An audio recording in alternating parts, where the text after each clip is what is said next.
மேலே என்ன கிடக்குதோ அது கால் காட்டும்னா அது வேருக்கு கீழே என்ன இருக்குங்கிறத சொல்லிடும் அப்படிங்கிறது ஒரு திருக்குறள்.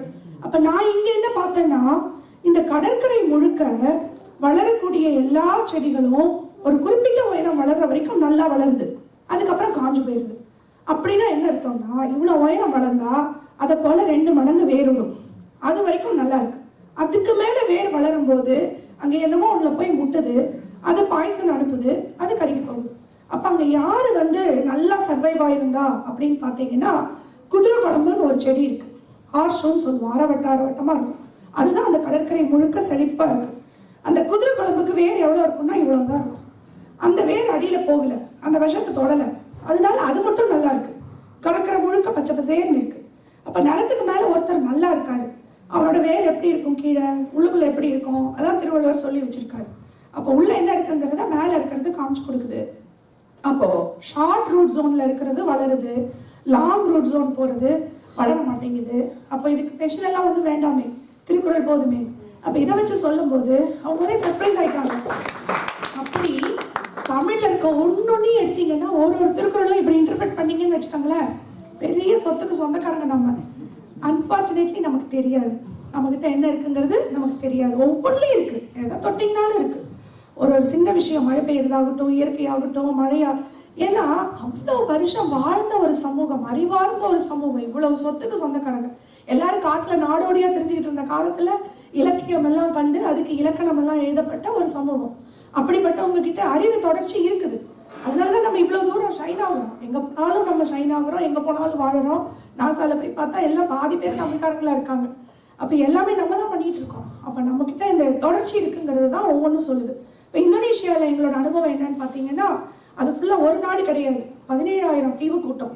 தினமும் காலையில் உங்களை சின்ன போட்டில் கூட்டிகிட்டு போவாங்க, இந்தியன் ஓஷனில் போய் அப்படியே போட்டு எழும்பி உட்காரும், அதில் தான் போகணும். போய் ஒவ்வொரு தீவு, அங்கே போய் தீவில் இறங்குனீங்கன்னா என்ன உங்கள் ஊர் பேருன்னு கேட்டால் முலா நசிங்கிறாங்க ஒரு ஊர் பேரை, இன்னொரு பேரை நசிங்கிறாங்க. இது என்ன பேரெல்லாம் வித்தியாசமாக இருக்கேன்னா, அர்த்தம் கேட்டால் இது பாயில்டு ரைஸு, அது ரா ரைஸுங்கிறாங்க தீவோட பேர். இது என்ன புரியலையேன்னு கேட்டோம். உடனே என்ன பண்றாங்க, அந்த அரிசி எடுத்து ஒரு பானையில போட்டு தண்ணியை ஊற்றி மண்ணுக்குள்ள வச்சுட்டாங்க. 10 நிமிஷம் பேசிக்கிட்டு இருக்கிறதுக்குள்ள சுட சுட ஆவி பொங்க சோறு எடுத்துட்டு ஸ்டவ் எங்க இருக்குன்னு கேட்டா, உள்ளதாங்க வோல்கேனோஸ் இருக்கு, எந்த நேரத்துலயும் வெடிக்குங்கிறாங்க. உள்ளுக்குள்ள ஹாட் ஸ்பிரிங்ஸ் இருக்குங்கிறாங்க. அங்க பாத்தீங்கன்னா இங்கெல்லாம் ஃப்ளோர் ஸ்லிப்பரின்னு போர்டு வைக்கிறாங்க இல்லையா, அதனால நான் பார்த்து நடப்பேன், விழுந்துருவோமே, ஏன்னா பேலன்ஸ் கிடைக்காது இந்த கால். ஆனா அங்க போனீங்கன்னு வச்சுக்கோங்களேன், floor slippery all the time. ஒரு வருஷத்துக்கு 7,000 எர்த்குவேக்ஸ் வருது, ஸ்மால் மைனர் எர்த்குவேக்ஸ். அதனால சாப்பிட்டுட்டு இருக்க தட்டு நகரும், பிளேட்டு நகரும், தூங்கிட்டு இருக்கும்போது தலகாணி நகரும், ஒரு நாள் குடிச்சுட்டு இருக்கோம் பக்கெட்டு கப்பு எல்லாம் நகர்ந்து ஓடுது. ஃப்ளோர் எப்பவுமே வழுக்கிட்டே இருக்கு, ஸ்லிப்பரி ஃப்ளோர். அதாவது அந்த பிளேட்ஸ் இன்னும் செட்டில் ஆகல. அப்புறம் நாங்க போய் அங்க பார்க்கும்போது என்னன்னு பாத்தீங்கன்னா, ஒரு நாள் ஒரு தீவை தாண்டி போயிட்டு இருக்கோம் சின்ன போட்ல, பக்கத்துல ஒரே செழிப்பா தென்னை மரங்கள் வளர்ந்து பெரிய பெரிய காயா காய்ச்சிருக்குது அந்த தீவுல. அந்த தீவுல இருக்கிறவங்க எல்லாம் ரொம்ப பணக்காரங்களா விவசாயிகளா இருக்கணும், நம்ம பொள்ளாச்சிக்காரங்க மாதிரி பெரிய ஆளுக போல இருக்கு நினைச்சுக்கிட்டு கேட்டா அவங்க சொல்றாங்க சோகமா, ஏன் கேக்குறீங்க, நாங்க யாருமே அங்க போறது இல்லைங்க, அங்க விவசாயிகளும் இல்லைங்க அப்படின்னு சொன்னாங்க. என்னங்க விஷயம்னு கேட்டா, அங்க கப்பலையே கமுத்துறக்கூடிய ராட்சஸ் ஆக்டோபஸ் எல்லாம் வசிக்குதுங்க, அதனால யாருமே போக மாட்டோங்கிறாங்க. அட பாவிகளா, பாதியில கூட்டிட்டு இந்த கதையெல்லாம் சொல்றீங்க, நடுக்கடல இப்ப எங்க போறதுன்னு தெரியாதப்ப சரி கடைசி பயணம் ஆக்டோபஸோட வயிற்றுக்குள்ளன்னு பார்த்துக்கிட்டு இருக்கும்போது நல்ல வேலையா ஒன்றும் வரல. அந்த கிராமத்துக்கு போய் சேர்ந்துட்டோம், பெரிய விருந்து காத்திருக்குது, நிறைய ஐட்டம் பண்ணி வச்சுட்டு மேடம் வந்திருக்காங்க தமிழ், இந்த மாதிரி பெரிய சயின்டிஸ்ட் இந்தியாவிலேருந்து அப்படின்னு சொல்லி கூப்பிடுறாங்க. உள்ள போய் பார்த்தா கலரா இருக்கு, ஆனா எதுவும் சாப்பிட முடியுமான்னு தெரியல, ஏன்னா எல்லாம் மீன் வாசம் அடிக்குது. நானே வெஜிடேரியன், ஒரே ஒரு வெஜிடேரியன், என்ன பண்றது, எல்லாத்தையும் எடுத்து மோந்து பார்த்தா எல்லாமே ஃபுட் வாசம் அடிக்குது. அவங்க கிட்ட சொன்னேன், எனக்கு ஏதாவது பழம் காய் ஏதாவது இருந்தா கொடுங்க, ஆடு மாடு மாதிரி நான் தழையெல்லாம் சாப்பிட்றேன்னு சொன்னேன். அவங்க சொன்னாங்க, என்னங்க இப்படி அவங்க வெஜிடேரியன் சொல்லாம விட்டுட்டீங்க, சரி பரவாயில்ல, ஒரு விருந்து ஒன்று வச்சிருக்கோம், ஸ்பெஷல் விருந்து இது, அது வருஷத்துக்கு ஒரு கதை நாங்கள் சமைப்போம், உங்களை மாதிரி யாராவது பெரிய ஆளுக்கு வரும்போது அது காஸ்ட்லி, ரெண்டாவது அது எங்களுக்கு கிடைக்காத ஒரு உணவு, விருந்தாளியை கௌரவப்படுத்துறதுக்கு அந்த உணவு தான் கொடுப்போங்கிறாங்க. இவ்வளவு சொன்னதுக்கு அப்புறம் வேண்டாம்னு எப்படி சொல்றது, அதனால பாதி மனசா கொண்டு வாங்கன்னு சொன்னேன். கொண்டு வந்தாங்க, மோந்து பார்த்தா ஒன்றும் உதவி நடக்கல, ஏன்னா ஏகப்பட்ட மசாலா போட்டு வச்சிருக்காங்க, அது என்ன பொருளே கண்டுபிடிக்க முடியல. இப்போ நான் அவங்க கிட்ட சொன்னேன், இது எதுல தயார் பண்ணியிருக்கீங்கன்னு காமிச்சிங்கன்னா கொஞ்சம் எனக்கு மனசு திருப்தியாக நான் சாப்பிடுவேன் அப்படின்னு சொன்னேன். சரின்னு தோட்டத்துக்கு கூட்டிகிட்டு போனாங்க. வாங்க வாங்க. அங்கே ஒரு கொடியில் அப்படியே காஞ்சு போன வாழை இலை மாதிரி ஒன்று நீளமாக தொங்கிட்டு இருந்தது. சரி சரி நம்ம வாழை மரத்தை தான் காய வச்சு என்னமோ பண்ணியிருக்காங்க அப்படின்னு ஒரு திருப்தி. இருந்தாலும் பக்கத்தில் போய் பார்ப்போன்னு போனேன். 2 கண்ணு என்னையே ஒத்து பார்த்துட்டு இருந்தது. சரி இது வேற என்னவோ தெரிஞ்சிருச்சு. சரி வரைஞ்சு காட்டுங்கன்னா ஆக்டோபஸை வரைகிறாங்க படுபாவில். ஆக்டோபஸை எப்படி பிடிச்சாங்க? இவ்வளோ ராட்சஸ் ஆக்டோபஸ் கப்பலையே பருத்தி போட்டுருந்தாங்க. அதை போய் வேட்டையாடி கொண்டு வந்திருக்காங்க. எப்படி பண்ணுவீங்கன்னு கேட்டால் ஒரு நாள் கூட்டிகிட்டு போய் காமிச்சாங்க. கடல் ஓரத்தில் பெரிய ஆக்டோபஸ் வருது. ஒரு கூட்டமாக போய் பேம்பு வெப்பன்ஸை வச்சு வேகமாக ஓடி போய் எல்லாருமா சேர்ந்து கண்ட் பண்ணி ஆக்டோபஸை கொண்டு வந்து உப்பு மசாலா தடவி உப்பு கண்டம் போடுறாங்க வெயில. அதை வெட்டி வச்சுக்கிட்டு வருஷம் பூரா சாப்பிட்றாங்க. இந்த ஊரில் போய் பாம்பு சாப்பிட்ற ஊரில் நடுக்கண்டா எனக்குன்னு கேட்கணும் நம்ம ஊரில் சொல்லி கொடுத்துருக்காங்க. ஆனால் என்னால் முடியல. அதனால எப்படியோ சமாளிச்சு. பாஷை வேற பிரச்சனை. அச்சையில் என்னன்னா அரேபியன்ஸ், சைனீஸ், இண்டோஸ், யூரோப்பியன்ஸ் 4 சமூகம் ஒன்றா வாழ்ந்திருக்காங்க. ஸோ அவங்க 4 பாஷை பேசுகிறாங்க. எல்லாத்தையும் மிக்சியில் போட்டு ஸ்மூதி பண்ணிட்டாங்க. அதுதான் அவங்க லாங்குவேஜ். அதனால புரிஞ்சுக்கவே முடியல. ரொம்ப கஷ்டம். இப்போ எப்போ பார்த்தாலும் அண்ணா மசாலாம்பாங்க. அது ஒன்று தான் மசாலா மாதிரி இருக்கனால நம்ம ஊரில் அங்கே மசாலாவே கிடைக்கல. அதனால இது வேறையாவது சொல்லுவோன்னு அண்ணா மசாலாவை பிடிச்சிக்கிட்டோம். கடைசியில் கிளம்பி போகிறப்ப கேட்டேன், அண்ணா மசாலாலாம் என்ன அர்த்தம்னு கேட்டேன். நோ ப்ராப்ளம் நாங்கள் ப்ராப்ளம். அது ஒன்று தான் அவங்க வச்சுருக்காங்க. ஒரு நாள் பார்த்தீங்கன்னா சுனாமியில் போய் நம்ம தனுஷ் தான் எனக்கு வசனம் பேசுவேன். என் பையன் தனுஷ் ரசிகர். எப்போ பார்த்தாலும் சுனாமியில் சுழுக்கெடுக்கிறேன்னு சொல்லிட்டே இருப்பான். நாங்கள் சுனாமிக்கே சுழுக்கெடுக்கிறவங்க. அப்போதான் நான் சொல்லுவேன், ஒரே ஒரு நாள் தனுஷ் என் கூட இந்தோனேஷியா அனுப்பி வைப்பாங்க. ஏன்னா அங்கதான் நாங்கள் சுனாமினா என்னன்னு பார்த்தோம். ஏன்னு கேட்டீங்கன்னா அங்கே வந்து ஒரு பெரிய கப்பல் 11 கிலோமீட்டருக்கு அந்த பக்கம் கடல் இருக்கு. அப்படியே அனாயாசமா 2 லட்சம் டன் வெயிட் உள்ள ஒரு கப்பல் அடித்து வரப்பட்டு இந்த மாதிரி ஒரு கட்டடங்கள்லாம் இருக்கிற இடத்துல மேலே ஏறி நிற்கிது. அந்த கப்பலை யார் இனி திருப்பி கொண்டு போக முடியும்? யாருனாலையும் முடியாது. அதனால மக்கள் என்ன பண்ணிட்டாங்கன்னா ஏணியெல்லாம் போட்டு அதை கவர்மெண்ட் ஆஃபீஸாகவும் மார்க்கெட் பிளேஸாகவும் மாற்றிட்டாங்க. 500 ரூமுக்கு மேலே இருக்கு. என்ன பண்ணுறது? அதனால இந்த மாதிரி நிறைய பார்க்க என்ன தெரிஞ்சதுன்னா சுனாமினா என்ன அப்படிங்கிறது தெரிஞ்சுது. இந்த மாதிரி அனுபவங்களோட அடுத்தது நாங்கள் ஸ்ரீலங்காவுக்கு போனோம். இந்தோனேஷியாவில் கிடைச்ச மாதிரியான அனுபவம் இல்லை ஸ்ரீலங்காவோடது. அப்போ வந்து வார் நடந்துகிட்டு இருக்கு. சிவில் வார் 2006 2009 முள்ளிவாய்க்காலுக்கு 3 நாள் முன்னாடி வரைக்கும். அடுத்த 4 வருஷம் என்னோட வாழ்க்கை ஸ்ரீலங்காவில் கழிஞ்சுது. தனிமை சிறை. டெய்லி காலையில் 6 மணிக்கு போகணும். ஊரடங்கு உத்தரவு தளர்த்துவாங்க. யூஎன் வந்து ஒரு வெஹிக்கிள் கொடுத்துருந்தது. சைரன் இருக்கும், ரேடியோ ரிசீவர் இருக்கும். காலையில் செக்யூரிட்டி ப்ரீஃபிங் கொடுப்பாங்க. ஈஸ்ட்லையும் நார்த்லையும் எந்தெந்த ஏரியாவுக்கு போகலாம், போகக்கூடாது எல்லாம் சொல்லுவாங்க. ஆகியாலும் 6 மணிக்குள்ளே திரும்பி வந்துடணும். அதுக்கப்புறம் என்ன நடந்தாலும் யாரும் பொறுப்பு கிடையாது. நியூட்ரல் ஏஜென்சி வெஹிக்கிளை 2 பேரும் அட்டாக் பண்ணக்கூடாது. இதான் சொல்லப்பட்டிருந்தது. முதல்ல 7 கிராமத்தில் ஆரம்பித்தோம். பயங்கர வரவேற்பு. தமிழ் மக்கள் முதல் தடவை அவங்க பாஷையில் பேசி அவங்களுக்கு சொல்லி கொடுக்குற ஒருத்தர் கிடைச்சிருக்காங்க. ரொம்ப காலமாக வெளி உலகத்தோட உங்களுக்கு தொடர்பே இல்லை. புதிய டெக்னாலஜி எதுவும் ரீச் ஆகலை. பசி பட்டினி உச்சத்தில் இருக்குது. வெங்காயம் தக்காளியை பார்த்தா குழந்தைங்க அலறுவாங்க. அவ்வளோ ஆசைப்படுவாங்க. வெங்காயம் தக்காளியை பார்த்து ஆசைப்படுறாங்களேன்னு இப்போ ஆராய்ச்சி பண்ண போனால் 1 கிலோ வெங்காயம் 1000 ரூபாய் விற்கிது. தக்காளி 2000 ரூபாய் விற்கிது. ரோடெல்லாம் க்ளோஸ் பண்ணப்பட்டு கொழும்புலேருந்து எந்த பொருளும் போகிறதில்லை தமிழர் பகுதிக்கு. சரியான பஞ்சம், பசி, பட்டினி. அப்போ அவங்கள விட்டுட்டு வர முடியாமல் இங்கே உட்காந்து தமிழ்நாட்டில் நம்ம வசனம் பேசலாம். ஆனால் அங்கே போய் ஒரு வேலை செய்ய வேண்டியிருக்க வாய்ப்பு கிடைக்கும்போது நாங்கள் என்ன செஞ்சோன்னா வேகமாக அங்கே நிறைய பயிற்சியாளர்களை உருவாக்கணும். எத்தனை காலம் எங்களை விட்டு வைப்பாங்கன்னு தெரியாது. அதுவும் ஸ்ரீலங்கா கவர்மெண்ட் வந்து ஒரு தமிழ் ஆளை போர் முனையில் விட்டு வைக்கிறதுக்கு அவங்களுக்கு விருப்பம் இல்லை. என்னைக்கு இருந்தாலும் அது என்னவா மாறுங்கிறது அவங்களுக்கு தெரியும். அதனால கடுமையான கண்காணிப்பு வளையத்தில் வச்சுருந்தாங்க. டெய்லி காலையில் போயிட்டு 6 மணிக்குள்ளே திரும்பி வந்துடணும். அப்புறம் இந்த ப்ராஜெக்ட் பெருசாகும் போது நாங்கள் என்ன பண்ணோம், ஒரு டீம் ஆஃப் பீப்புளை கொண்டு போய் ஒரு 6-7 பேரை ட்ரெயின் பண்ணி அவங்க வீட்டில எல்லாம் கெஞ்சி கூத்தாடி அங்கே மக்கள் பசியில் இருக்காங்க, பட்னியில் இருக்காங்க, என்னமா அது உதவி செஞ்சாகணும்னு சொல்லி கூட்டிகிட்டு போயிருந்தேன். ஒரு நாள் என்னாச்சு, 6 மணி முடியும் போது நாங்கள் கொஞ்சம் லேட் ஆகிட்டோம். அந்த ஜீப்பை வந்து ஃப்ராக்மெண்டட் குரூப் கருணான்னு ஒரு பிரிவு இருக்காங்க. அவங்க வந்து நாங்கள் எல்டிடிக்கு உதவி செய்கிறோம் அப்படின்னு எங்கள் மேலே சந்தேகப்பட்டு AK-47 கொண்டு வந்து எங்கள் கழுத்துலலாம் வச்சு ஹைஜாக் பண்ணி காட்டுக்கு அழைச்சிட்டு போனாங்க விசாரணைக்கு. விசாரணை என்னவா இருக்க போகுது, நாங்கள்லாம் விடுதலை ஆகுமா, எத்தனை பேரை போட்டு தள்ளுவாங்க, எதுவுமே தெரியாது. ஆனால் அவங்கள காப்பாற்ற வேண்டிய ஒரு சூழ்நிலை இருந்தது. எப்படியோ நெகோசியேஷன்லாம் நடந்து யூஎன்லாம் வந்து எங்களை ரிலீஸ் பண்ணாங்க. நல்ல வேலையாக பெருசாக எதுவும் நடக்கலை. ஆனால் அதுக்கப்புறம் நான் அவங்களை அங்கே வச்சிருக்கிறதுக்கு எனக்கு துணிவில்லை. ஆனால் ஸ்ரீலங்கா விட்டு வெளியேறதுக்கும் வாய்ப்பு இல்லை. ஏன்னா அங்கே நிறைய வேலை ஆரம்பிச்சிட்டோம். நிறைய பேர் நம்பிக்கையாக விவசாயம் செய்ய ஆரம்பிச்சிட்டாங்க. அதனால என்னாச்சுன்னா எல்லா பயணங்கள்லையும் என்னுடைய கணவர் வந்து என்னோட இருந்தார். ஸ்ரீலங்காவுக்கு நான் அவரை அழைச்சிட்டு போகல முதல் 4 வருஷம். ஏன்னா அங்கே வந்து எந்த உறுதியும் இல்லை, பையனுக்கு யாராவது ஒருத்தராவது மிச்சமாக இருக்கணுமேன்ட்டு நானே அங்கே இருந்தேன். அதனால என்னாச்சுன்னா காலையில் டெய்லி 180 கிலோமீட்டர் ட்ராவல் பண்ணுவேன். 62 கிலோவில் போனேன், திரும்பி வரும்போது 85 கிலோ. தைராய்டு, ப்ரெஷரு, என்னென்ன வர முடியுமோ எல்லாம் வந்தது. ஏன்னா டெய்லி நான் காலையில் பார்த்துருப்பேன், பேசியிருப்பேன். அடுத்த நாள் காலையில் போனீங்கன்னா அவங்க யாருமே இருக்க மாட்டாங்க, அங்கே ஒரு சமூகம் வாழ்ந்ததுக்கான அடையாளமே இருக்காது. நீங்கள் அழுகிறீங்களான்னு பார்ப்பாங்க, அவங்களுக்கு ஏதாவது உதவி செய்கிறீங்களான்னு பார்ப்பாங்க. ரொம்ப ஒரு ப்ரெஷரான சுச்சுவேஷனில் 4 வருஷம். முள்ளிவாய்க்காலுக்கு 3 நாள் முன்னாடி தினமும் ஃபோனில் கதறுவோம். 40,000 பேர் செத்துருப்பாங்க, 20,000 பேர் செத்துருப்பாங்க. நான் கடைசியில் இவங்க 2 பேத்தையும் கூட்டிகிட்டு போனேன், போர் முடிஞ்சு. அவ்வளோ தைரியசாலியான ஒருத்தர் அங்கே போய் பேப்பர் படிச்சுட்டு இருந்தார் ஒரு கடையில் உட்காந்து. அப்படியே மயங்கி சரிஞ்சார். ஹாஸ்பிட்டல் கொண்டு போனோம். 440 இது ஹார்ட் பீட்டு. அந்த கொஞ்சம் 1/2 மணி நேரத்துக்கு தள்ளி கொண்டு போயிருந்தா அவருக்கு உயிர் போயிருக்குன்னாங்க. என்ன படிச்சுட்டு இருந்தாருன்னு வாங்கி பார்த்தீங்கன்னா பேப்பர் முழுக்க காணாமல் போனவங்களை பற்றி அவங்க சொந்தங்கள் கதறி இருந்தாங்க. அதை படித்ததே அவரால் தாங்க முடியல. என் பையன் 4 நாள் சாப்பிடாம இருந்தான். 20,000 பேரை பார்த்தோம், கை கால் இல்லாதவங்கள. எப்படி இருந்த இங்கே இத்தனை நாள் அப்படின்னு கேட்டாங்க.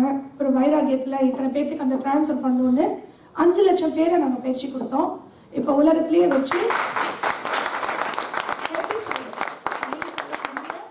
ஹெர்பிசைடை பேன் பண்ணியிருக்கிற ஒரே ஒரு நாடு ஸ்ரீலங்கா தான். இங்கே வந்து களைக்கொல்லிகள் பேன் பண்ணப்பட்டாச்சு. இப்போ வந்து இந்த ப்ரோக்ராமில் நாங்கள் என்ன பண்ணோம்னா, விட்டுட்டு வந்ததுக்கப்புறம் இதெல்லாம் மாற்றிடுவாங்களேங்கிறதுனால ஸ்கூல் பாட புஸ்தகத்திலேருந்து மாற்றத்தை கொண்டு வந்திருக்கோம். மட்டக்களப்புலேருந்து, யாழ்ப்பாண பல்கலைக்கழகத்திலேருந்து எல்லாரும் இதில் ரிசர்ச்சில் உள்ளே கொண்டு வந்திருக்கிறோம். கூட வந்து ஸ்ரீலங்கா ரிசர்ச் டைரக்டரேட் ஒரு பார்ட்னர், ஒரு ஆள் சீஃப் ஆர்கிடெக்டாக நான் இந்த ப்ரோக்ராமில் இருந்தேன். என்டையர் ஒர்க் வந்து யூஎனுக்கு கீழே இருக்க ஆர்கனைசேஷன்ஸ் தான் பண்ணாங்க. இந்த ப்ரோக்ராம் வந்து ஒரு பெரிய கிராண்ட் சக்ஸஸாக போனதுனால அவங்க என்ன பண்ணாங்கன்னா, ரிசர்ச் டைரக்டரேட் வந்து இதை எஸ்டிமேட் பண்ணியிருந்தாங்க. 240% ப்ராஃபிட்னு பார்த்த உடனே முதல்ல ஆரம்பித்தது 7 கிராமத்தில், அதுக்கப்புறம் 700 கிராமமாகி, அதுக்கப்புறம் ஒரு டிஸ்ட்ரிக்ட் ஆகி, 3 டிஸ்ட்ரிக்ட் ஆகி, 7 டிஸ்ட்ரிக்டில் இன்றைக்கி இந்த மெத்தட்ஸ் வந்து பரவலாக மக்களால் ஃபாலோ பண்ணப்படுது. நிறைய வீடியோ, ஃபோட்டோஸு, புக்லெட்ஸு எல்லாம் கொண்டு வந்துட்டோம். அப்போ அது வந்து ரொம்ப சக்ஸஸ் ஆனதுனால இந்த நியூஸ் வந்து வேர்ல்டு பேங்க் கேட்டினப்போ அவங்க வந்து இதை ஏன் ஸ்கேல் அப் பண்ணக்கூடாது அப்படிங்கிறதுக்காக எங்களை வாஷிங்டனுக்கு இன்வைட் பண்ணியிருந்தாங்க. அந்த மாதிரியான விஷயங்கள்ல நாங்கள் வந்து அடுத்த கட்டம் போகலை. சில ப்ரோக்ராமுக்கு மட்டும் வேர்ல்டு பேங்கோட சேர்ந்து பண்ணுறோம். அதுக்கு அடுத்த எங்களுடைய பயணங்களை பற்றி இப்போ சொல்கிறதுக்கு நேரம் கம்மியாக இருக்குது. ஆனால் நான் அடுத்த பார்ட்டுக்கு போகிறேன். இந்த பார்ட்டோட நிறுத்திக்கிறேன். இப்போ நாங்கள் வேலை பண்ணிகிட்டு இருக்கிறது கடலூரில். நீங்கள் யாராவது சென்னை பக்கம் வந்தீங்கன்னா, தமிழ்நாட்டுக்கு வந்தீங்கன்னா தயவு செஞ்சு கடலூருக்கு வாங்க. கடலூர் வந்து பார்த்தீங்கன்னா ஒரு சபிக்கப்பட்ட ஒரு நகரமாக மாறிடுச்சு. வரலாற்று காலத்துலேருந்து ரொம்ப செழிப்பாக இருந்த ஒரு ஊர். அதோட பேர் கூடலூர். ஸ்பெல்லிங் பார்த்தீங்கன்னா CUDDALLO தான். ஆனால் பிரிட்டிஷ் வந்து அதை உச்சரிக்கும் போது கடலூர்னு சொன்னாங்க. கூடலூர்னா என்ன அர்த்தம்னா கன்வர்ஜென்ஸ் ஆஃப் ரிவர்ஸ், 5 நதிகள் ஒன்று கூடுற ஒரு இடமா இருக்கிறதுனால அது கூடலூருங்கிற பேரோட. அங்கேருந்து கடலூரோட மொத்த ஏரியாவும் சோழ சாம்ராஜ்யம். 22 கிலோமீட்டரில் கங்கை கொண்ட சோழபுரம் இருக்குது, ஜெயங்கொண்ட சோழபுரம் இருக்குது. ஃபுல்லாக வந்து ஈஸ்டர்ன் ஏஷியாவோட தலைநகரமாக ராஜேந்திர சோழன் ஆட்சி பண்ணின ஒரு அருமையான ஒரு ஏரியா. அங்கே வசித்த ஒவ்வொரு சோழ மன்னரும் அவங்களுடைய அரண்மனையெல்லாம் இருந்ததா, அவங்க வாழ்ந்தாங்களான்னு தெரியாது. இன்னைக்கு என்னென்ன நடக்குது பார்த்துட்டு இருக்கீங்க. அவங்கெல்லாம் என்ன பண்ணாங்கன்னா, ஏரிகளையும் குளங்களையும் வெட்டி குளம் தொட்டு வளம் பெருக்கினார்கள். மழை வரப்போ பிடிச்சி வச்சாதான் அடுத்த ஜென்ரேஷன் வந்து வாழ முடியும்னு சொல்லிட்டு அந்த மாதிரி செஞ்சாங்க. அதில் பெருமாள் ஏரியும் ஒன்று இருக்குது கடலூரில். பராந்தக சோழன் வெட்டினது. ஒரு 15,000 ஹெக்டேர் நிலத்தை உண்டு பண்ணி ஒரு ஏரியா பண்ணியிருக்காரு. இதெல்லாம் எப்போ பண்ணுவாங்கன்னா, ஒரு பஞ்ச காலத்தில் மக்களுக்கு எதையாவது இலவசமாக கொடுத்தா அவங்க கேரக்டரே கெட்டு போயிடுங்கிறதுனால எதையும் இலவசமாக கொடுக்காம கிரானரியில் இருக்க பொருளை வந்து மக்களுக்கு கொடுத்து அந்த குளங்களையோ கோயில்களையோ உருவாக்குறது. அப்போது அந்த வேலையும் நடந்துடும், மக்களுக்கும் உணவு கிடைச்சிடும், ஒரு பெரிய திட்டம் உருவாகுங்கிறதுனால பெரிய தொலைநோக்கு பார்வையோட அவங்க இதையெல்லாம் செஞ்சுருக்காங்க. 1.5 லட்சம் பேரை வச்சு 45 நாளில் 1200 வருஷங்களுக்கு முன்னாடி பெருமாள் ஏரி உருவாக்கப்பட்டிருக்குது. இன்னைக்கு வரைக்கும் அந்த ஏரியை தூர்வாரவே இல்லை. 1200 வருஷத்தில் ரெக்கார்டு புரட்டி பார்த்து ஒருத்தருமே அதை தூர்வாரில். நெய்வேலி கார்பரேஷன் வந்ததுக்கப்புறம் டெய்லி அவங்க லிக்னைட் எடுத்துட்டு கழுவி விடுற தண்ணி வந்து அந்த மணலால் தூந்து போய் ஏரியில் இப்போ 5% ஏரி தான், கொள்ளளவு தான் பாக்கி இருக்குது. அதனால தண்ணியை பிடிச்சி வைக்க இடம் இல்லாதனால ஒரு வருஷமும் பெருமாள் ஏரி உடப்பெடுத்து விவசாயத்தையே அழிக்குது. எதுக்காக அதை செஞ்சாங்களோ அதை புரிஞ்சுக்காம அங்கே இருக்கிறதெல்லாம் வெள்ளவாரி. அந்த வெள்ளவாரி பூரா மணலால் ரொம்ப கிடக்குது. அதனால என்ன ஆகுதுன்னா கடலூருக்கு மாற்றி டிசாஸ்டர் வருது. சுனாமி வந்தாலும் அழியுது, நீலம் சைக்ளோன் தாக்குது, தானே வந்து அழிக்குது. இப்போ 4வதா வந்தது இந்த வெள்ளம். போன தீபாவளி அன்னைக்கு முந்தின நாள் கடலூர் வந்து முற்றிலும் அழிஞ்சு போச்சு. சென்னைக்கு வெள்ளம் வர்றதுக்கு முன்னாடியே கடலூர் வந்து கம்ப்ளீட் வாஷ் அவுட். என்ன நடந்ததுன்னு பார்த்தீங்கன்னா 42 நாள் தொடர்ந்து மழை பெஞ்சுது. 43வது நாள் 45 சென்டிமீட்டர் மழை பெஞ்சுது 8 மணி நேரத்துக்குள்ள. 18 கிலோமீட்டருக்கு அடுக்கடுக்கா மேகங்கள் காத்துட்டு இருந்தது. ஒன்னடுத்து ஒன்று அங்கேயே பேஞ்சு தள்ளிடுச்சு. ஸோ வெள்ளம்காக ஓடி போனாங்க விவசாயிகள், மற்றவங்க எல்லாம் ஓடி போயிட்டாங்க. வீடுகள்லாம் அடிச்சுட்டு போயிடுச்சு. கிட்டத்தட்ட 365 லைஃப்ஸ் போச்சு. முடிஞ்சு போனதுக்கப்புறம் வந்து பார்த்தாங்க, பேரதிர்ச்சி காத்துட்டு இருந்தது. என்னன்னா சுனாமியில் மற்ற 2 டிசாஸ்டரில் நிலங்கள் வந்து கெட்டு போகல, பயிரெல்லாம் அழிஞ்சு போச்சு. மரத்தெல்லாம் தலை திருக்கி தானே புயல் முந்திரி மரத்தை பலா மரத்தெல்லாம் பிடுங்கி போட்டுடுச்சு. இந்த முறை என்ன ஆயிடுச்சுன்னா திரும்பி வந்து பார்த்தா 8 அடியிலிருந்து 15 அடி வரைக்கும் மணல் மூடி கிடக்குது நிலங்களை. அந்த மணல் எங்கேருந்து வந்துச்சுன்னா அது மணலும் இல்லை மண்ணும் இல்லை, ரெண்டுக்கும் நடுவில் ஒரு டிரான்ஸ்ஃபர்மேஷனில் இருக்குது. எல்லாம் மைனிங் பண்ணிட்டு இருந்த ஏரியாவில் மலையாக பூச்சி வச்சுருக்காங்க. 1000 அடி 1500 அடி போய் கறி எடுக்கிறாங்க. அதை எடுத்து முடிச்சோன்னா மறுபடியும் இதெல்லாம் உள்ளே போட்டு மூடிடுவாங்க. இதுக்கு நடுவுலையே வெள்ளம் வந்ததுனால பெருமளவு வாஷ் அவுட் ஆகி அந்த வாய்க்கால் எல்லாம் போய் அந்த வாய்க்கால்லேருந்து நிலத்துக்கு வந்து வீடெல்லாம் பதிவுண்டு போச்சு. இந்த வீடியோ யூடியூப்ல இருக்கு, நிறைய போட்டிருக்கோம் பாருங்க. ஏன்னா எந்த டிவிலையும் இதை ரெப்ரசன்ட் பண்ணல. அவ்வளோ பேரை கூப்பிட்டோம், எனக்கு அவார்ட் கொடுத்தாங்க, பேசினாங்க. எல்லா மீடியாலையும் நண்பர்கள் இருக்காங்க.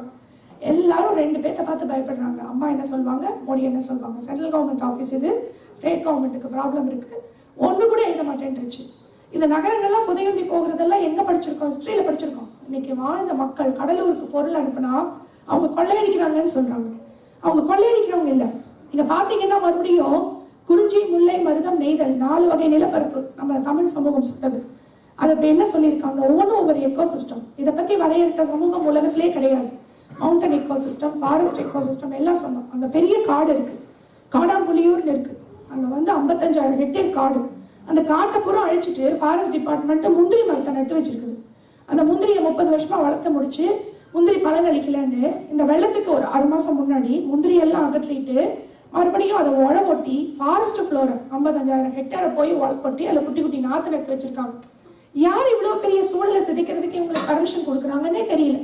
அவ்வளவு ஒரு மோசமான ஒரு சமூகத்துல வாழ்றோம். எல்லாம் சொல்லி வச்சுட்டு போயிருக்காங்க, எதையும் செய்யறதில்லை. இப்ப காற்றழிச்சா என்ன ஆகும்? குறிஞ்சியும் முல்லையும் மருதமும் நெய்தலும் தன் இயல்பில் திரியின் நல்லியல் விழந்து நடுங்கு துயருற்று பாலை என்னுமோர் படிமம் கொள்ளும். சிலப்பதிகாரம் சொல்லுது இளங்கோவடி. பாலைன்னு ஒரு நிலமே கிடையாது தமிழ்நாட்டுல. தமிழ்நாட்டுல ஏது பாலை நிலம்? 4 வகை நிலம் தான். குறிஞ்சி, முல்லை, மருதம், நெய்தல், 4 எக்கோசிஸ்டம். இந்த எக்கோசிஸ்டத்துல போந்து ஒன்ன சேஞ்ச் பண்ணினாலும் எல்லாமா பாலையா மாறிடும். அந்த 5வது எக்கோசிஸ்டமா கன்வெர்ட் ஆகிடும். அதுதான் இளங்கோவடிகள் சொல்லிட்டு இப்போ எந்த காலத்துல சொல்லி வச்சுட்டு போனதை இன்னைக்கு நம்ம என்ன பண்ணிட்டு இருக்கோம்? இந்த இடம் அந்த வீடியோ போடுங்க திருப்பி. இது வந்து கிரேட் கேனியன் கிடையாது, கடலூர் நிலம். அதுல இருக்கிறதெல்லாம் அடிச்சு கொண்டு போயிடுச்சு. இதுதான் இப்போ இந்த காட்டை இப்படி பண்ணி வச்சிருக்கோம். மேல் மண்ணெல்லாம் அடிச்சு கொண்டு போகப்பட்டு இப்படி மணல் மூடி கிடக்குது. இப்போ இந்த நிலங்களுக்காக போய் இந்த விவசாயிகளுக்காக பேச ஆரம்பிச்சா எல்லாரும் சொல்றாங்க, இது எப்படி எடுத்துட்டு போறது, இவ்வளவு மண்ணை எங்க அள்ளிட்டு போறது, எங்க கொண்டு போய் போடுறதுன்னு கேட்குறாங்க. இதே வந்து கட்டடத்துக்கு ஆகிற மண்ணா இருந்திருந்தா ஒவ்வொரு விவசாயியும் கோடீஸ்வரர். ஆனா இது ஒட்டற மண்ணே இல்லை, ஒட்டாது, வெள்ளையா இருக்கு. பாலைவனத்துல இருக்க மணல் யாரோட நிலம் எதுன்னு தெரியல. வேலி கிடையாது, எல்லா மரத்தையும் பிடிங்கிட்டு போயிடுச்சு. 3 லட்சம் மரம் வாஷ் அவுட் மண்வெட்டி பிளாக்ல மட்டும். குறிஞ்சிப்பாடி போனீங்கன்னா அடுத்த 5 லட்சம், இன்னும் பக்கத்து ஊரெல்லாம். கடலூர் இப்படி பேரழிவுக்கு உள்ள ஆனதுக்கப்புறம் உதவி செய்யறதுக்கு கொஞ்சம் பேர் வர்றதுக்குள்ள சென்னை அழிஞ்சு போச்சு. எல்லாரோட கவனமும் சென்னை பக்கம் திரும்பிடுச்சு. ஏன்னா சென்னை மக்கள் கையில செல்போன் இருக்கு, ஸ்மார்ட் போன் இருக்கு. அவங்க ஃபேஸ்புக்ல போடலாம், வாட்ஸ்அப்ல அனுப்பலாம். கடலூர்காரங்களுக்கு எதுவுமே தெரியாது. யாராவது வந்தா ஏறி கொள்ளையடிக்க தான் தெரியும். அப்ப அங்க இருக்கிறவங்க எல்லாம் என்ன சொல்றாங்க, இவங்க எல்லாம் கொள்ள கும்பல், அவங்களுக்கு போய் நம்ம எதுவும் செய்ய முடியாதுங்கிறாங்க. பாலை நிலத்துல வசிக்கிற மக்கள் எப்படி இருப்பாங்கன்னு பாலை திணை சொல்லுது. பாலை நிலத்துல வசிக்கிற மக்கள் எப்படி இருப்பாங்களா, ஆறலை கழுவர்களா இருப்பாங்களாம். ஏன்னா போற வர வண்டி எல்லாம் வழிப்பறி பண்ணி கொள்ளையடிக்கிறது தான் அவங்களோட தொழிலாம். அதையும் எழுதி வச்சிருக்கிறாங்க தமிழ் இலக்கியம். அப்ப மருத நிலத்துல வாழ்ந்த மக்களோட வாழ்க்கை பாலை நிலமா மாற்றப்பட்டுட்டா திடீர்னு வந்து அவங்க குதிக்க போறது இல்லை. அங்க இருக்கிற மக்கள் வாழ்க்கையும் இந்த நிலம் கெட்டு போனா அந்த மக்களோட பண்பாடு வாழ்க்கையெல்லாம் எப்படி அழிஞ்சு போகுங்கிறதுக்கு கடலூர் உதாரணமா இருக்கு. இப்ப வழக்கம் போல எங்களோட பரிதாபம், நாங்க போய் உட்காந்து அங்க வேலை செய்ய ஆரம்பிச்சோம். இன்னைக்கு வந்து எடுத்து ஒரு பூமி பூஜை போட்டு வேலையை தொடங்கணும். பெரிய பெரிய மெஷின்களை கொண்டு வந்தோம், புல்டோசர்ஸை. ஆரம்பத்துல வந்து முதல்ல யாரும் நம்ப மாட்டாங்க. முதல் 2 லட்சம் எங்களோட பணம். நாங்கள் தான் உட்காந்து வேலையை ஆரம்பிச்சு ஒரு ஊரையே ரெக்ளைம் பண்ணோம். அதை பார்த்துட்டு ஒவ்வொருத்தராக வந்தாங்க. முதல்ல எய்டு தான் வந்தாங்க, அசோசியேஷன் ஃபார் இந்தியாஸ் டெவலப்மெண்ட். அவங்களுக்கு நிறைய தமிழ் சங்கங்கள் ஆதரவு தெரிவிச்சிருந்ததுனால நிறைய ஊரில் நிறைய பணம் கலெக்ட் பண்ணியிருந்தாங்க. மிஷினரிக்கெல்லாம் பணம் கட்டணும். மிஷினரி யாரோடதுன்னு கேட்டிங்கன்னா கவர்மெண்டோடது. பாதி வாடகை கொடுக்கணும். பாதி வாடகை கொடுத்தா மெஷின் தரேன்னாங்க. அந்த மெஷினை வாடகைக்கு எடுத்துகிட்டு வந்து அந்த இடத்தெல்லாம் சரி பண்ணி இப்போ 45 கிராமத்தை பழையபடி மாற்றி விளைச்சல் எடுத்துகிட்டு இருக்காங்க. நெக்ஸ்ட்டு இப்போ இந்த கட்டத்தில் தான் இப்போ நாங்கள் வந்து அந்த கிராமங்களை விட்டுட்டு வந்திருக்கோம். இப்போ அந்த கால்வாய் எல்லாம் சீரமைக்கணும். பூரா மணலால் மூடி கிடக்குது. அந்த கால்வாய்க்குள்ளே இறங்கினா பிடிச்சிட்டு போயிடுவாங்க. ஏன்னா அது உங்களுக்கு இல்லை, பிடபிள்யூடது.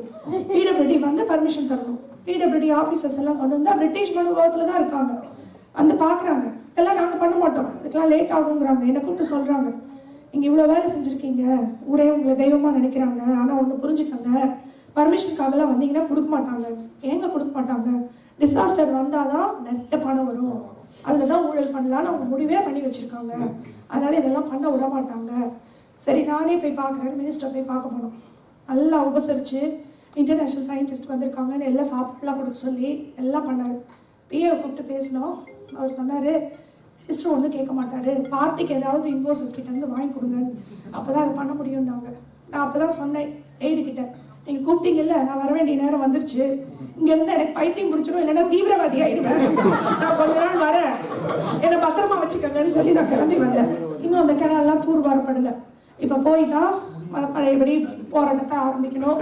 போய் இந்த பியூரோக்ரஸி கூட போய் எவ்வளோ மல்லு கட்ட முடியுமோ மல்லு கட்டணும். இந்த நிறுவனங்கள்லாம் முன் வந்திருக்காங்க, அவங்கள வச்சு இதெல்லாம் ரிப்பேர் பண்ணால் கடலூருக்கு ஒரு வாழ்க்கை திரும்ப கிடைக்கும். தமிழ் சங்கம் வந்து அதுக்கு உதவி செய்யறதா சொல்லியிருக்காங்க. அதுக்கு நான் என்னுடைய இதயபூர்வமான நன்றிகளை தெரிவிச்சுக்கிறேன். எந்த ஊரும் வந்து சாபக்கேட்டுக்கு ஆளான ஊர் இல்லை. எல்லா ஊருக்கும் எல்லா வாய்ப்புகளும் இருக்குது. நம்ம அருமையான ஒரு சமூகம், இப்படியெல்லாம் வாழ வேண்டிய அவசியம் கிடையாது. ஆனால் நம்மளுடைய புறக்கணிப்பு, நீண்ட கால அலட்சியம், அதே மாதிரி நம்ம வந்து நம்ம மேலே நமக்கு ஒரு தன்னம்பிக்கையே கிடையாது, ஒரு அடிமை சமூகமாக தான் இருக்கும். இப்போ இங்கே நீங்கள் என்ன பண்ணலாம் அப்படிங்கிறதுக்கு நான் கடைசி சில ஸ்லைடுகளை யூஸ் பண்ணலாம்னு நினைக்கிறேன். இல்லை வந்து நான் இன்னும் ரெண்டு ஸ்லைட் மட்டும் போடலாம். பின்னாடி ஃபுல்லாக சொல்கிறதுக்கு நேரம் இல்லை. சரி, இப்போ நான் 2A போயிடுறேன். ஓகே, இப்போ நாங்கள் வந்து ஒரு இன்ஸ்டியூஷன் வச்சு இதெல்லாம் சொல்லிக் கொடுக்குறோம், எப்படி எல்லாம் பண்ணுறது இந்த மாற்று முறைகளை அப்படின்னு சொல்லிட்டு. அப்படி போயிடுங்க, ஏதாவது முக்கியமான ஸ்லைட் வரும்போது எடுத்துக்கிட்டேன். அப்படி போயிடலாம், பின்னாடி வரலாம். இப்போ ஹனி பீஸில் ஒரே ஒரு நிமிஷம். ஹனி பீஸில் ஹனி பீஸை பற்றி சொல்கிறேன். இப்போ வந்து என்னன்னு பார்த்தீங்கன்னா, நமக்கு தான் எல்லாம் நமக்கே வந்தால் தான், நம்ம கதவை தட்டால் தான் நம்ம முடிச்சுக்கணும்னு அவசியம் கிடையாது. உலகத்தில் வந்து ஒவ்வொரு உயிரினமும் முக்கியங்கிறதுல தான் எங்கள் பயணம் ஆரம்பிச்சது. இன்றைக்கும் அதில் தான் போயிட்டுருக்கு. இப்போ கொலராடோ யூனிவர்சிட்டியில் வந்து நாங்கள் ஒரு ரிசர்ச் டீமோட பேசிக்கிட்டு இருந்தோம். அதில் வந்து முக்கியமான ஆராய்ச்சி அவங்க என்ன பண்ணிட்டு இருக்காங்கன்னா, தேன்பூச்சிகள் வந்து மிகவும் அழிஞ்சு போயிடுச்சு அவங்க வட அமெரிக்காவில். காலனியாக அழியுது. அதை பற்றி அவங்க வந்து 10 வருஷமாக ஆராய்ச்சியில் இருக்காங்க. எங்களோட ஷேர் பண்ணிக்கிறதுக்கு தயாராக இருந்தாங்க. நாங்கள் கண்டுபிடிச்சிருந்த விஷயங்களை அவங்கக்கிட்ட பகிர்ந்துக்கிட்டோம். இப்படி பேசிக்கிட்டு இருக்கும்போது அவங்கக்கிட்ட நாங்கள் கேட்டோம், என்ன முடிவு கிடைச்சிருக்குன்னு கேட்டோம். அப்போ அவங்க சொன்னாங்க, தேன்பூச்சி ஏன் அழியுது அப்படின்னா மேல்நியூட்ரிஷனால் அழியுதுன்னு சொன்னாங்க. மேல்நியூட்ரிஷன்னா ஊட்டச்சத்து பற்றாக்குறையால். தேன்பூச்சிக்கு ஏன் அந்த கதி வந்ததுன்னு பார்க்கும்போது பார்த்தீங்கன்னா, 2 பயிர் தான் இங்கே அதிகமாக பயிர் பண்ணுறாங்க, சோளமும் நம்மளுடைய சோயாபீனும். அந்த கார்னில் வரக்கூடிய பூ, சோளத்தில் வரக்கூடிய பூ, இந்த 2 பூவை தவிர தேன்பூச்சிக்கு வேற பூவே இல்லையா. அப்போ அது போய் அந்த 2 பூவிலேருந்து தான் தேன் எடுக்கணுங்கும் போது அதுக்கு வேற, இப்போ உங்களுக்கு வெறும் அரிசியவே கொடுத்தா கார்போஹைட்ரேட்டே சாப்பிட்டா நமக்கு என்ன நோய் வருமோ, அதே மாதிரி அதுகளுக்கு வேற பூவே இல்லாமல் போய் அதுலேருந்து தேனே எடுக்க முடியாமல், அதுவும் இது எல்லாமே வந்து ஜெனட்டிக்கலி மாடிஃபைடாக போய் அதோட ப்ராப்பர்ட்டியே மாறி போச்சோம். அப்போ அதுலேருந்து வர அந்த பூவில் எந்த நியூட்ரிஷனும் இல்லையா அந்த நெக்டாரில். அப்போ அதுக்கு மேல் நியூட்ரிஷன் வந்து கேன்சர் வருதான். அதை விட முக்கியம் என்னன்னு கேட்டிங்கன்னா, ரொம்ப சோகமான செய்தி, அந்த ராணி தேனி இருக்கு பாருங்க, அது வந்து ஃபெர்டிலிட்டியே இழந்துருச்சான். அதனால ராணி தேனி முட்டையே வைக்கல. அப்போ எனக்கு என்ன சொல்றதுன்னே தெரியல. நம்ம இது ஒரு பெரிய அலாம், 11th ஹவர்ல நம்ம இருக்கோங்கிறதுக்கு இதை விட அலாம் எதுவுமே தேவையில்லை. ஏன்னா நம்மளுக்கு என்ன பாதிச்சிருச்சு நம்ம சொன்னோம்னு வச்சுக்கோங்க, எல்லாரும் என்ன சொல்றாங்க, மனுஷன் பாதிக்கிறதுக்கு நிறைய சுற்றுச்சூழல் பாதிப்பு, அந்த காரணம் இந்த காரணம் எல்லாம் சொல்லி உணவுனால இந்த சாவுகள்லாம் நடக்கல அப்படின்னு ஈஸியா ரிஜெக்ட் பண்ணிடுறாங்க. ஆனா தேன் பூச்சி எதை சாப்பிடுது, அந்த 2 பூவுல இருந்து தேனை தான் சாப்பிடுது. அப்ப அதுக்கு ஒரு இன்ஃபெர்டிலிட்டி வருது, அது இந்த மாதிரி ஆயிடுச்சுன்னா நமக்கு அதே சாப்பாடு தான் நம்ம சாப்பிட்டுட்டு இருக்கோம், அதே துயரத்தை தான் நம்மளும் அனுபவிச்சுட்டு இருக்கோம். அப்போ அதை யோசிக்கல அப்படின்னு சொன்னா மிகப்பெரிய ஒரு பாதிப்பு இருக்குங்கிறது தான் நம்மளோட தெரிஞ்சுக்கிட்ட விஷயம். என்ன காரணம்னு பார்த்தீங்கன்னா, ஹனிபி அப்படிங்கிறது ஒரு ரொம்ப சொஃபிஸ்டிகேட்டான உயிரினம். ராணி தேனி இருக்கு பாருங்க, அது வந்து ஒரே ஒரு தடவை தான் மேட் பண்ணுது. 3-4 வருஷத்துக்கு அப்புறம் மறுபடியும் தான் மேட் பண்ணும். அந்த ஒரு தடவை மேட் பண்ணும்போது ராணி தேனிக்கு ஒன்றுக்கு மட்டும் பர்மிஷன், எந்த காலனியில் இருக்க எந்த மேல்பீஸ் கூட வேணாலும் மேட் பண்ணிக்கலாம். ஆனால் அதுக்கு செலெக்ஷன் க்ரைட்டீரியா என்னன்னா, ராணி தேனி ரொம்ப ஹை ஆல்டிடியூட்ல பறக்கும். அந்த பறக்கிற தூரத்துக்கு எந்த ஆண் தேனி போட்டி போட்டு பறக்குதோ அதுதான் அது கூட சேர முடியும். அப்படி சில தேனீக்கள் மட்டும்தான் அந்த ஹைட்டுக்கு போகும். அந்த மேட்டிங் முடிஞ்ச உடனே ஆண் தேனி அழிஞ்சு போயிடும். ஏன்னா ஆண் தேனிக்கு அதுக்கப்புறம் வேலை இல்லை. ஏன்னா 4 வருஷத்துக்கு இந்த அம்மா திரும்பி போய் மேட் பண்ண மாட்டாங்க. அப்போ 4 வருஷத்துக்கு என்ன பண்ணுவாங்கன்னா குட்டி போட்டுக்கிட்டே இருப்பாங்க. எப்படி முடியும்னா, அந்த ஸ்பெர்ம் வந்து அதோட பாடியில் ரெஸ்டோர் பண்ணி வச்சுக்கணும். ஒரு டைமில் 6-7 பேர்த்தோட வேலை பண்ணி அதை வந்து கலெக்ட் பண்ணி வச்சுக்கணும். கோல்டு ஸ்டோரேஜ்லாம் கிடையாது. அதோட பாடியில் இருக்கிற ஒரு சிஸ்டத்தில் அதை அப்படியே தக்க வச்சுக்கிட்டு 4 லட்சம் முட்டை 5 லட்சம் முட்டை போடுற ஒரு உயிரினம் ராணி தேனி. அது முட்டை போடாமல் போயிடுச்சு, அது ஒரு குஞ்சு கூட பொறிக்கல அப்படின்னு சொன்னால் அது சாதாரண விஷயம் இல்லை. அது ரொம்ப கவலைப்பட வேண்டிய ஒரு விஷயம். இந்த மாதிரி டெய்லி நடந்துட்டு இருக்கு. இப்போ இங்கே பால் உற்பத்தி பண்ணுற முறைகள் எல்லாம் கேள்விப்பட்டீங்கன்னா நான் உங்களுக்கு சொல்ல விரும்புறது அதுதான். இப்போ நீங்கள் என்ன இங்கே வந்து நம்ம வாழறோம், எந்த உலகமும் பாதுகாப்பு இல்லை. உங்களை நாங்கள் திரும்பி போங்கன்னு நான் சொல்ல விரும்பல. அங்கே ஒன்றும் நம்பிக்கைக்குரிய செய்தியெல்லாம் இல்லை. ஸோ இங்கே இருந்தாலும் எங்கே இருந்தாலும் இன்னைக்கு உலகம் பூரா என்ன வர்த்தகத்துக்குள்ள இருக்குன்னா, நம்ம சாப்பிட்ற உணவு தண்ணி ரெண்டுமே வியாபாரமாக்கப்பட்டுடுச்சு. எல்லா பொருளையும் கை வைக்கப்பட்டு கடைசியில் இந்த 2 அடிப்படை தேவைகள்ல எந்த டிபார்ட்மெண்ட் ஸ்டோர் போனீங்கன்னாலும் ஏகப்பட்ட பேக்கெட் இருக்கு. அந்த பேக்கெட்ல எதை உங்களை வாங்க வைக்கிறது, அந்த வாங்க வைக்கிற பொருளை உங்க கூட அதை தொடர்ச்சியா நீங்க அதையே தொடர்ந்து வரணும்.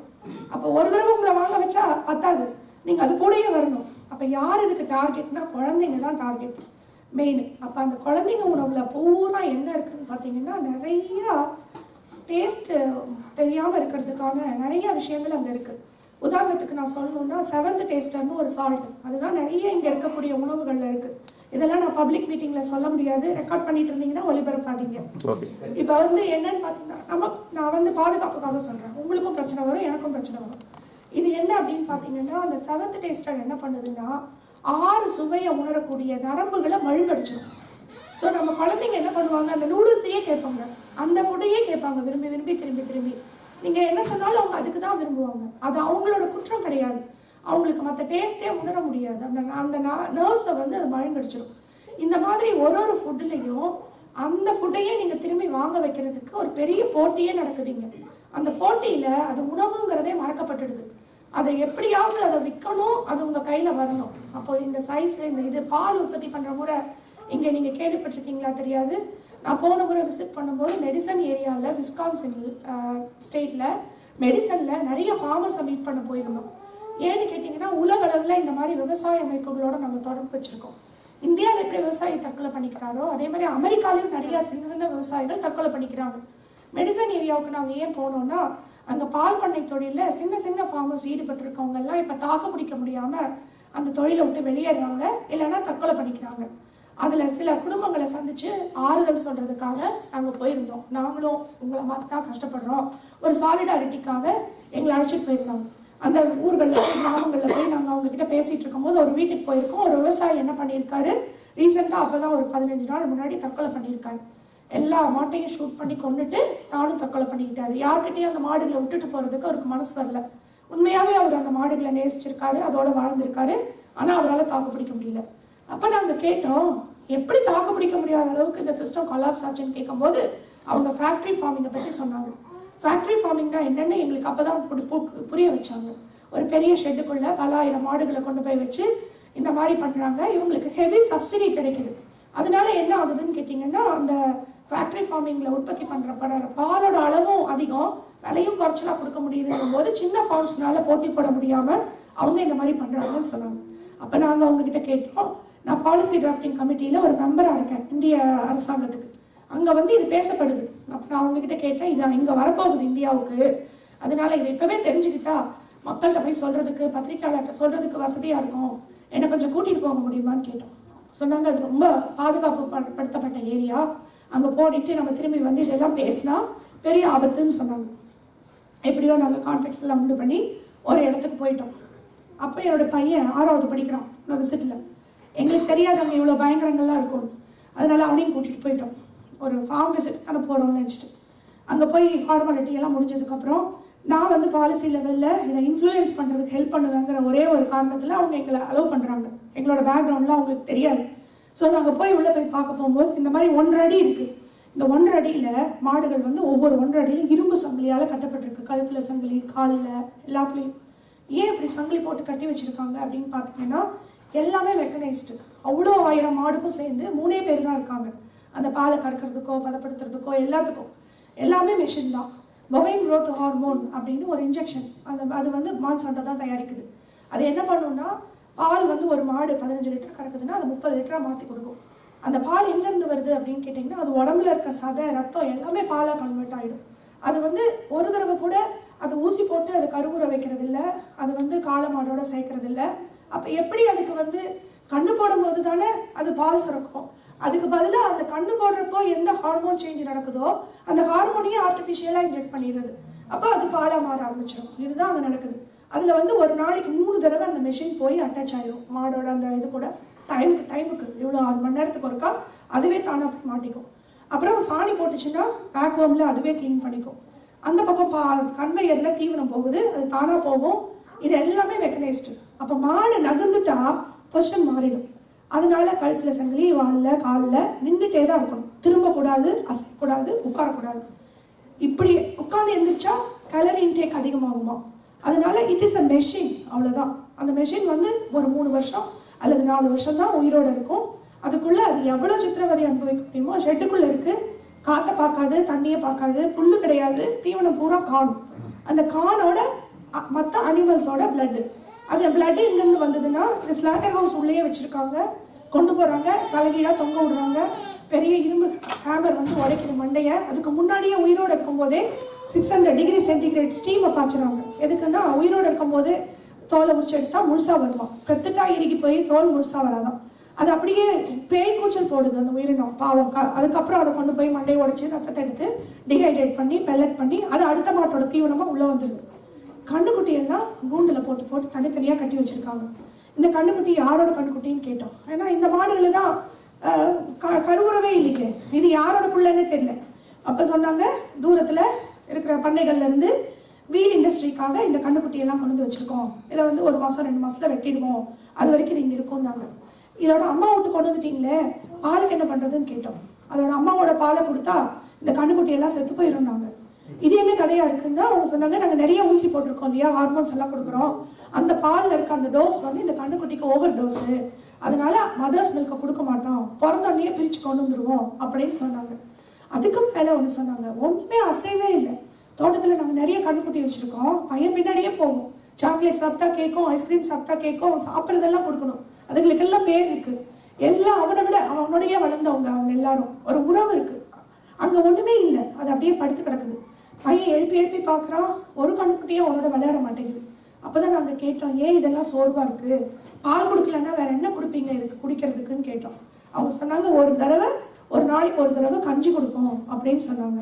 கஞ்சி கொடுக்குறீங்களா, எதுக்காகன்னு கேட்டோம். அந்த டைலூட்டட் கஞ்சி வந்து பாட்டிலில் ஊற்றி ஒரே ஒரு தடவை கொடுப்போம், அப்போ தான் அதுக்கு அனிமியா வரும்னாங்க. உண்மை புரியல, மாட்டு கண்ணுக்குட்டிக்கு ஏன் அனிமியா வரணும், அதுக்கு ஏன் ஒரே ஒரு தடவை கஞ்சி கொடுக்கணும், இந்த சிஸ்டமே புரிய மாட்டேங்குது. அப்போ அவங்க சொல்கிறாங்க, அனிமியா வந்தாதான் அதுக்கு வந்து ரத்தம் ஊறாது, அப்போ வந்து அதோட இறைச்சி வந்து பிங்க் கலரில் இருக்கும், ரத்தம் ஊறிடுச்சுன்னா ப்ரௌனாக மாறிடும், பிங்க் கலரில் இருந்தால் தான் ஃப்ளஷ் மார்க்கெட்டில் விற்கும், அதனால நாங்கள் வந்து ஆர்டிஃபிஷியலாக அதுக்கு அனிமியா வர வைப்போம்னாங்க. அந்த கண்ணுக்குட்டிகளை பார்த்துட்டு வந்து பையன் அழுன்னு அழுதான் கீழே உட்காந்து. இங்கே வந்து ஒரு சாபம் விட்டுறணும், அமெரிக்காவில் கண்ணுக்குட்டி மாடெல்லாம் பிறக்கவே கூடாது, நாய் மட்டும்தான் பிறக்கணும், ஏன்னா எல்லாரும் நாய்க்கு நெக்லஸ்லாம் போட்டு வண்டியில் உட்கார வச்சு அழகாக கூட்டிகிட்டு போகிறாங்க, நம்ம ஊரில் நாயே பிறக்கக்கூடாது, கல்லால் அடிக்கிறாங்க, இந்த ஊரில் மாடே பிறக்கக்கூடாதுன்னு அவன் அப்பயே ஒரு வெர்டிக்ட் எழுதிட்டான். ஆனால் அது நடக்க போகிறது இல்லை. இப்படி ஒன்று தொட்டிங்கனாலும் அமெரிக்காவில் ஸ்கூல் கோயிங் சில்ட்ரன் வந்து 30.01% வந்து டயோ ஒபிசிட்டியால் பாதிக்கப்பட்டிருக்காங்க. அதுதான் எந்த ரிசர்ச் இன்ஸ்டிடியூஷனுக்கு போனாலும் அவங்க கொட்டுற புள்ளி விவரம் தான். அதுதான் என்ன டயோ ஒபிசிட்டின்னு கேட்டால், ஒபிசிட்டி காசிங் டயபெட்டிக், உடம்பு புசு புசுன்னு ஆயிடுறது. ஏன்னா எந்த ஃபுட் எடுத்தீங்கனாலும் சின்ன கப்லேயே கொடுக்கறது இல்லை. காஃபி வாங்கி பாருங்க, இவ்வளோ பெரிய கப்பு தான், எங்கே பார்த்தாலும். எதுக்கு அவ்வளோ நமக்கு தேவையே இல்லை, ஆனால் நம்ம காசு கொடுத்து வாங்கிட்டதுனால நம்ம கொட்ட மாட்டோம், அதை குடிப்போம். அப்போ இந்த ஒபெசிட்டி என்ன, நம்ம குழந்தைங்க நம்மளாவது கொஞ்ச நாள் நல்ல சாப்பாடு சாப்பிட்டோம், நம்ம குழந்தைங்களுக்கு ஏதாவது சாய்ஸ் இருக்கா? நிஜமா பயமா இருக்கு. அதனால என்ன நம்ம வாழ்ந்தாலும் நம்ம என்ன பண்ணணும்னா, நம்ம சாப்பாடு பழக்க வழக்கத்தை விட்டுறாதீங்க. இந்த ஐஸ்கிரீம் வாங்கி கொடுக்கறது, பால் பொருட்களை வாங்கி கொடுக்கறது, முதல்ல லோக்கல்ல எந்த ஃபார்ம்ஸ் வந்து ஆர்கானிக்கா பண்றாங்க, சின்ன ஃபார்ம்ஸ்னு கண்டுபிடிங்க, அவங்கள சப்போர்ட் பண்ணுங்க. பாலை அளவா யூஸ் பண்ண பாருங்க. பாலை விட்டுடலாம். நம்மளை தவிர எந்த ஒரு அனிமலும் அடுத்த அனிமலோட தாய்ப்பால் எடுத்து குடிக்கிறது இல்லை. மனுஷன் ஒருத்தம் தான் பண்றோம். பாலை அளவா புழங்குங்க, அளவா யூஸ் பண்ணுங்க, தெரிஞ்ச சோர்சஸ்ல இருந்தா பண்ணுங்க. இப்ப தமிழ் சங்கம் எல்லாம் நீங்க வந்து நிறைய ப்ரோக்ராம் பண்றீங்க, நிறைய சினிமாக்காரங்க வராங்க, நிறைய ப்ரோக்ராம் நடத்துறீங்க, கல்ச்சுரல் ஈவெண்ட், பணம் எல்லாம் நிறைய கலெக்ட் பண்றீங்க. நான் என்ன கேட்கிறேன்னா, இப்ப பே ஏரியால பாருங்க, இவ்வளவு கோயில்களை கட்டியிருக்கீங்க, பெரிய அளவுல நீங்க இங்க எஸ்டாப்ளிஷ் ஆயிருக்கீங்க, பார்க்கவே ரொம்ப சந்தோஷமா இருக்கு. இன்னும் ஒண்ணு கூட சேர்த்து பண்ணுங்க. ஒரு ஃபார்ம் லேண்ட் வாங்குங்க, எங்கேயாவது ஒரு 10 ஏக்கரை வாங்குங்க. வாங்கி எல்லாருக்கும் தான் சேர்த்து பண்ணுங்க. உங்க குழந்தைங்களை கூட்டிட்டு போங்க. மாடுனா என்ன, இயற்கைனா என்ன, செடினா என்ன சொல்லிக் கொடுங்க. நாம வாழ்ந்த ஒரு வாழ்க்கை அவங்களுக்கு தெரியாது. இன்னும் அடுத்த ஜென்ரேஷன் அவங்களுக்கு ஒண்ணுமே தெரியாது. அவங்க இந்த நாட்டிலேயே இருந்து, இந்த கலாச்சாரத்திலேயே இருந்து ஏலியன் ஆயிடுவாங்க. ஏலியன்னா நீங்க நிறைய ஏலியன் படம் பார்த்துருப்பீங்க, பூமி எப்படி அழிக்கிறாங்க. எனக்கு என்னமோ நாம தான் ஏலியனோன்னு சந்தேகமா இருக்கு. ஏன்னா பண்ற நடவடிக்கை பூரா இது நம்ம வீடு நம்ம நினைக்கவே இல்லை. இருக்கிறதே ஒரே ஒரு பூமி தான். எல்லாரும் எங்ககிட்ட கேட்குறாங்க, ஏன் இந்த பூமியை காப்பாற்றணும்னு இப்படி வெறி பிடிச்சி அலையறீங்க, ஊர் ஊரா போறீங்க, உங்க சொந்த வாழ்க்கையை இழக்கிறீங்க, இத்தனை சொத்துக்களை இழக்கிறீங்க, எல்லாத்தையும் எதுவும் உங்களை உந்தி தள்ளுதுன்னு கேட்குறாங்க. நான் அவங்க கிட்ட எல்லாம் சொல்றேன். நான் அந்த ஃப்ளைட்ல பறக்கும் போது ஒவ்வொரு ஊரா நான் போகும்போது கீழே பார்க்குறேன் பூமி எப்படி இருக்குன்னு. எங்க பார்த்தாலும் அமெரிக்கால மலைமலையா இருக்கு. யோசனை பண்ணி பாருங்க. இந்த மலை தான் ஒரு காலத்துல ஒரு நெருப்புக்கு இதா வந்து குழம்பா உள்ளுக்குள்ள இருந்திருக்கு. அது வெளியில எடுத்து கொட்டப்பட்டு மலையா மாறி இறுகி பாறையா மாறினதுக்கே பல லட்சம் வருஷம் இருக்கு.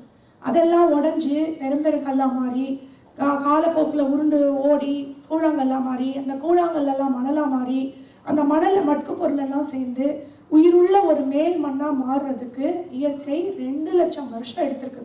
அப்படி உருவான மேல் மண்ணு தான் உங்க வீட்டுக்கு பின்னாடியும் நான் ஃபார்ம் பண்ற ஏரியாலையும் கடலூர்லயும் இருக்கிற மேல் மண். அது அதிகம் கிடையாது. பூமியை பார்த்தீங்கன்னா ஒரு ஆப்பிள், அந்த ஆப்பிள 4 துண்டு போட்டீங்கன்னா 3 துண்டு கடல் எடுத்து வச்சிருங்க. ஒரே ஒரு துண்டு தான் நிலம். அந்த ஒரு துண்டு நிலத்திலையும் கடல். நீங்க வந்து மலைகள் எல்லாம் எடுத்துருங்க, பெரிய பெரிய பாலைவனங்கள் எடுத்துருங்க, காங்கிரீட் ஜங்கிள்ஸ் எல்லாம் எடுத்துருங்க, மனுஷனால விளைய முடியாம மாற்றப்பட்ட நிலங்கள் எல்லாம் எடுத்துருங்க. மிச்சம் மீதி இருக்கிறது இவ்வளவுதான். இந்த இத்தனோண்டு மேல் மண்ணில் இருந்து தான் 7.5 பில்லியன் பாப்புலேஷனுக்கு சாப்பாடு வரணும். ஒரு நாளைக்கும் 2 லட்சம் குழந்தைங்க புதுசாக பிறக்கிறாங்களாம். அப்போ இந்த 2 லட்சம் குழந்தைங்களுக்கான சாப்பாடும் இங்கிருந்து தான் வந்தாகணும். இந்த மேல் மண்ணை விஷங்களை கொட்டி ஜிஎஃப் எல்லாம் பயன்படுத்தி பாய்சன் பண்ணோம் அப்படின்னு சொன்னோம்னா நம்ம வாழறதுக்கு இனிமேல் எந்த இடமும் இல்லை.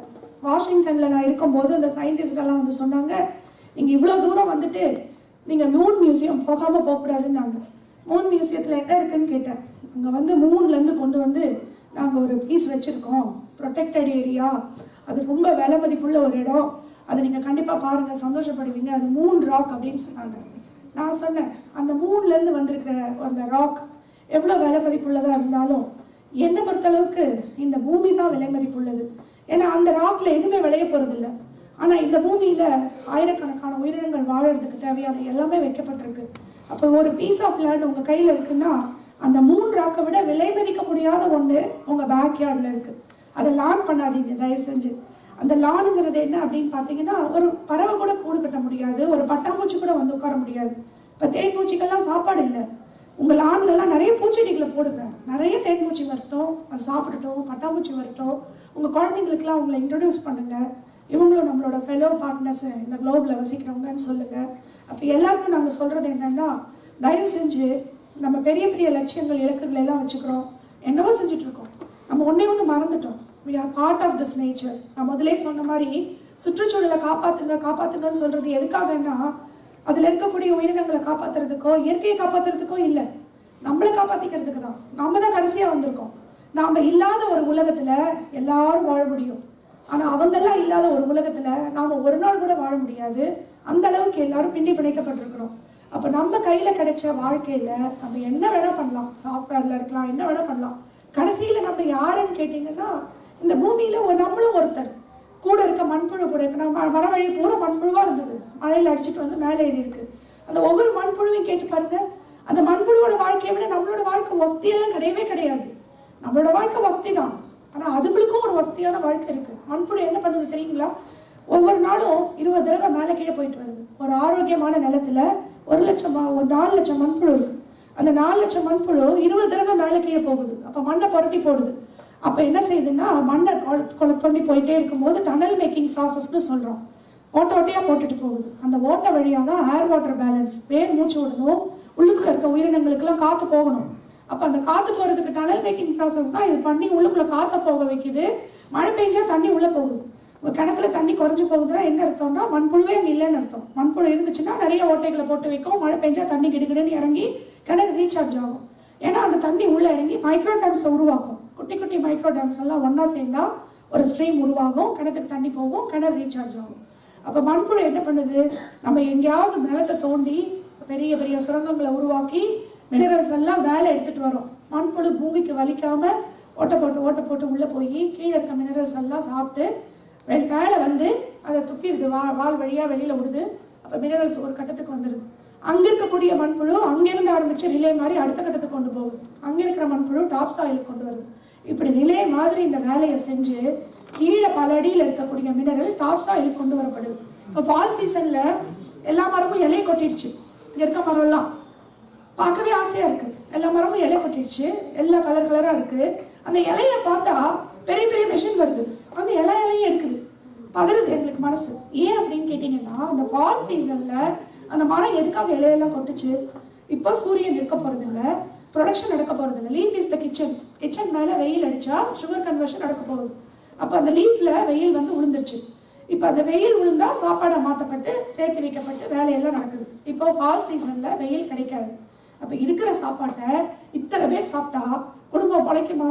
அப்போ அதெல்லாம் என்ன செய்யுது, நீ வச்சுக்கோ, நீ ஒண்ணு பத்திரமா இருந்தீங்கன்னா அடுத்த சீசன் நாங்க திரும்பி வரலான்னு அவ்வளவு பேரும் தற்கொலை பண்ணி தங்க கிட்ட இருந்த மினரல்ஸ் எல்லாம் கொடுத்துட்டு எல்லா இலையும் அந்த செடியோட கீழே கிடக்குது. எதுக்காக? பூமியை மூடி வச்சு அந்த இலையில எல்லாம் மினரல்ஸ் இருக்கு, அதெல்லாம் அந்த டாப் சாயிலுக்கு கொடுத்தாதான் அந்த மரம் வந்து உயிரோடு இருக்க முடியும். அப்ப அந்த இலையை அங்கிருந்து எடுத்துட்டீங்கன்னா அது எக்ஸ்பிளாய்டேஷன். அந்த மரத்துக்கான சாப்பாடே அதுதான். Mother nature, being a woman, she always wants to be dressed properly. She don't want to be naked. அப்போ மதர் நேச்சர் எப்பவுமே என்ன விரும்புறாங்கன்னா, அவங்க மேல ஏதாவது ஒரு ஆடை இருக்கிறதா விரும்புறாங்க. அது பசுமை ஆடையோ இலைத்தழையான ஆடையோ, இதுதான் பூமியோட ஆடை. அப்ப அந்த குப்பைங்கிறது தான் அதுக்கான இது. அந்த குப்பையை வந்து நம்ம அழகா பார்க்கல, லான் தான் நமக்கு அழகா தெரியுது. அந்த இலையெல்லாம் கொட்டி கிடந்தா அழகா தெரியல. அந்த அழகுங்கிறது நம்ம கண்ணுல இருக்கு. அது வந்து இயற்கையில இருக்கிற அழகை நமக்கு ரசிக்க தவறிட்டதுனால நம்ம இதை என்ன பண்றோம்னா, நடக்கிற ஒன்னொன்னுல இருந்தும் நம்மளை துண்டிச்சிருக்கோம். அப்ப இதுதான் நம்ம இப்ப உணர வேண்டிய விஷயமா இருக்கு. இப்ப கடைசி செய்தி என்னன்னா, எங்க கிளாஸ்ல நாங்க என்ன சொல்லி கொடுப்போம்னா, பி ஏ பட்டர்ஃப்ளைன்னு சொல்லி கொடுப்போம். பி ஏ பட்டர்ஃப்ளைனா என்னன்னா, பட்டர்ஃப்ளை வந்து ஒரு அதே ஜென்ரேஷன்ல முதல்ல அது ஒரு புழுவா இருக்கு. அந்த கூட்டு புழுவா ஆகிறதுக்கு முன்னாடி அது என்ன பண்ணுதுன்னா, குண்டு புழுவா இருக்கு. எல்லாத்தையும் போய் சாப்பிடுது, கண்டதையும் சாப்பிடுது. அதுக்கு தேவை இருக்கோ இல்லையோ எல்லாத்தையும் எக்ஸ்பிளைட் பண்ணுது. ஸோ அது ஒபிசிட்டி டெவலப் ஆகுது, நகர கூட முடியாம போகுது. அப்பதான் அதை ரியலைஸ் பண்ணுது. அதனால என்ன பண்ணுதுன்னா, ஒரு பட்டினிக்கு போகுது, எதுவும் சாப்பிட்றது கிடையாது, தன்னை சுற்றி ஒரு கூட்டை உருவாக்குது. அதுக்குள்ள போய் மெடிடேஷன் பண்ண ஆரம்பிக்குது. செல்ஃப் ரியலைசேஷன், நிறைய தடவை தோலை உரிச்சுக்குது. இந்த ப்ராசஸ் எல்லாம் உள்ள நடக்குது. ஒன்றும் சாப்பிட்றது இல்லை, எதுவும் பண்றது இல்லை, தவம் பண்ணுது. இந்த தவத்தை பார்த்து இயற்கை என்ன ஆகுறாங்க, மகிழ்ச்சி அடைஞ்சு அதுக்கு ஒரு பெரிய ஆசீர்வாதம் கொடுக்குறாங்க. இவ்வளோ நாள் நீ ஓவர் வெயிட்டா இருந்தா, இப்போ எல்லாத்தையும் இழந்துட்ட, லைட் வெயிட் ஆயிட்ட, உனக்கு இனிமே வந்து நீ ஊர்ந்து போக வேண்டாம், இந்த பிறவிலேயே உனக்கு ஒரு அற்புதமான வாழ்க்கை, இனிமே நீ துறவி ஆயிட்ட, கலரான விங்ஸோட லைட் வெயிட்டோட நீ பறந்து போய் எல்லா பூக்களையும் சந்திக்கலாம், அந்த பூக்கள் கிட்ட இருந்து நீ ஒரு செய்தி எடுத்துட்டு போய் மற்ற பூக்களுக்கு கொடுக்கலாம் அப்படின்னு ஆசீர்வதிச்சு அனுப்புறாங்க. இப்போ அந்த பட்டர்ஃப்ளை கிளம்புது அந்த பயணத்தை. இனிமே அதுக்கு என்ன திங்க வேண்டியதில்லை. அதுக்கு வந்து ராயல் ஃபுட், ஹனி தான் அதோட ஃபுட்டு. தேவைப்பட்டப்ப ஸ்ட்ராவை நீட்னா அந்த ஃபுட்டை எடுத்துக்கலாம். அப்போ எந்த பூ மேலே போய் பட்டர்ஃப்ளை உட்கார்ந்தாலும் அந்த பூ வந்து சொல்றது இல்லை, எனக்கு வலிக்குது, என்னை நீ காயப்படுத்திட்ட, என்னை எக்ஸ்பிளாய்ட் பண்ணிட்டேன்னு எந்த பூவும் சொல்றது இல்லை. ஏன்னா அங்கிருந்து இயற்கையிலேருந்து அது எடுக்குது, ஆனால் இயற்கைக்கு திருப்பி கொடுக்குது. எப்படி கொடுக்குதுன்னா, அந்த போலன் கிரெயின்ஸ் எல்லாம் ஒட்டிக்கிட்டு போய் ஒவ்வொரு பூலையாக உட்காந்து அந்த கிராஸ் பாலினேஷனுக்கு ஹெல்ப் பண்ணி தலைமுறையாக அந்த விதைகள் திரும்ப உருவாகிறதுக்கும் புது செடிகள் உருவாகிறதுக்கும் உதவி செய்யுது. அப்போ இயற்கையோட ஒரு அங்கமாக அது தன்னை வந்து வச்சுக்குது. அப்போ பட்டர்ஃப்ளை மாதிரி இருக்கிற வாழ்க்கை நமக்கு கிடைச்சாலே நம்ம பெரிய வாழ்க்கை வாழ்ந்தவங்களா இருப்போம். இந்த செய்தியை சொல்றதுக்கு இவ்வளோ பெரிய ஒரு வாய்ப்பு கொடுத்த தமிழ் மன்றத்துக்கு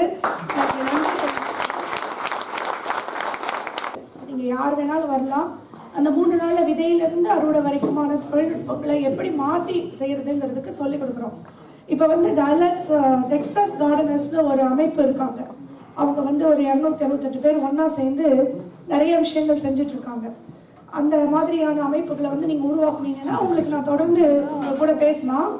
நான் இப்போ ஃபேஸ்புக்கில் வந்து அடுத்த வாரத்துலேருந்து இந்த செய்திகளை போட போகிறோம்.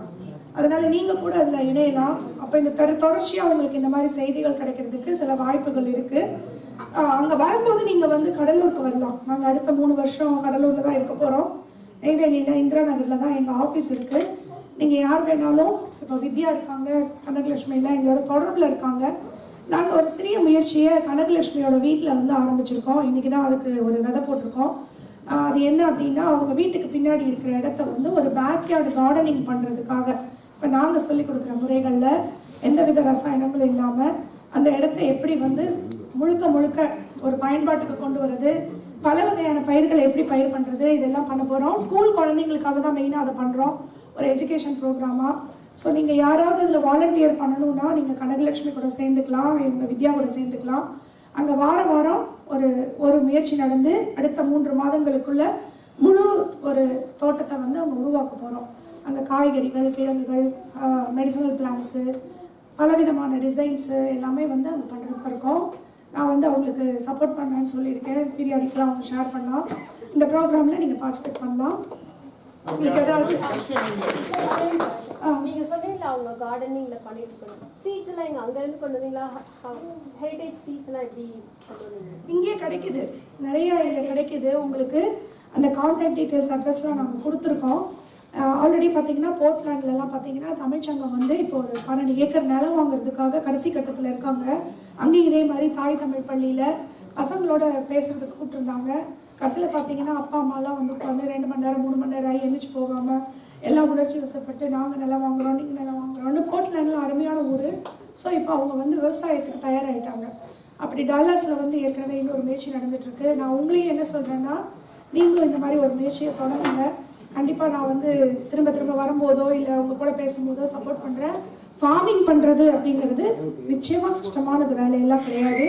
சிஸ்டமேட்டிக்காக எந்த வேலையெல்லாம் செய்கிறோமோ அதே மாதிரி தான் இது. டெக்னாலஜி, மேனேஜ்மெண்ட், மார்க்கெட்டிங் 3 ஒன்றா சேர்ந்தால் எந்த பிஸ்னஸும் ஜெயிக்கும். அதே மாதிரி தான் ஃபார்மிங்கும். அதனால நீங்கள் வந்து ஃபார்மிங் தெரியாதே அப்படின்னு நினச்சிங்கன்னா அதுதான் அட்வான்டேஜ். அதுக்கு சாட்சி நான் இருக்கேன். இப்போ வந்து யூனிவர்சிட்டியில் போய் படிச்சிருந்தா என்ன ஆயிருந்திருக்கும்னு கேட்டிங்கன்னா டீலேர்னிங்கே டைம் ஆயிருந்திருக்கும். இப்போ ஃப்ரெஷ்ஷாக ஆரம்பித்ததுனால எல்லாமே தொட்டதெல்லாம் வந்து எங்களுக்கு கேள்வி கேட்டு நாங்கள் அந்த கேள்விகள்லேருந்தே தொடங்கினோம். இப்போ நிறைய விவசாயி எங்ககிட்ட வருவாங்க. அவங்களுக்குலாம் நாங்கள் ட்ரைனிங்கில் சொல்லிக் கொடுக்கும்போது பசங்க என்ன செய்கிறாங்களாம், இப்போது நிறைய பசங்க கம்பல் பண்ணுறாங்களாம், இன்னமே எதுக்கு ஃபார்ம் லேண்டு. அவங்க சொல்லுவாங்க, எங்கள் பசங்களாம் அமெரிக்காவில் இருக்காங்க, இடத்தெல்லாம் விற்றுட்டு நீயும் வந்துடலாமில்ல, எதுக்கு இந்த இடத்தெல்லாம் வச்சுக்கிட்டு இருக்க அப்படின்னு கேட்குறாங்கன்னு சொல்லுவாங்க. நீங்களா கேட்குறீங்களா எனக்கு தெரியாது. தயவு செஞ்சு நிலங்களை வித்துறாதீங்க. இன்னுமே வாங்க முடியாது. பீஸ் ஆஃப் எர்த் உங்கள் கையில் இருக்குது, ஞாபகம் வச்சுக்கோங்க. மூன் ராக் விலை உள்ளதுன்னா இதுவும் விலை உள்ளது தான். ஸோ இதை பத்திரமா வச்சுக்கோங்க. வாங்க முடிஞ்சால் நிலங்களை வாங்குங்க. இன்னும் நிலங்களை வாங்கி சேர்த்து வைங்க. வருங்காலத்தில் யார் கையில் நிலம் இருக்கோ, யார் உண்மையான இந்த நஞ்சு இல்லாத விவசாயத்தை பண்ணுறாங்களோ அவங்களுக்கு தான் எதிர்காலம். அந்த மாதிரி ஒன்று போய்கிட்டு இருக்கு. இன்னைக்கு யூஎஸ்டிஏ வந்து $30 பில்லியன் ஒவ்வொரு வருஷம் அலோகேட் பண்ணுறாங்களாம் ஆர்கானிக் ஃபார்மிங்கை அமெரிக்காவில் பரப்புறதுக்கு. நம்ப முடியுது அவங்களால? நாங்கள் போய் நின்று அந்த லீடர்கிட்ட அவங்ககிட்டே பேசிட்டு வந்தோம். நீஃபாவில் $30 பில்லியன் அலோகேட் பண்ணுறாங்க. அப்போ நான் அவங்ககிட்ட கேட்டேன், இவ்வளோ இண்டஸ்ட்ரியல் இது நடந்துட்டு இருக்கிற இடத்துல எது உங்களை மோட்டிவேட் பண்ணுச்சு, ஃபெடரல் கவர்மெண்ட் எப்படி இவ்வளோ பணத்தை செலவழிக்குதுன்னு கேட்டோம். அப்போ அவங்க சொன்னாங்க, கன்சியூமர்ஸ்னால தான் நாங்கள் மாறி இருக்கோம். 64% மார்க்கெட் க்ரோ ஆகுதான் every year, organic market. So அதனால இதுக்கு பெரிய மார்க்கெட் இருக்குங்கிறதுனால, ஃபியூச்சர் இதில் தான் போகுங்கிறதுனால இன்வெஸ்ட்மெண்ட் இப்போ இதில் ஆரம்பிச்சிருக்காங்க. அடுத்த பூம் இதுதான் அப்படின்னு சொல்லிக்கிட்டு இருக்காங்க.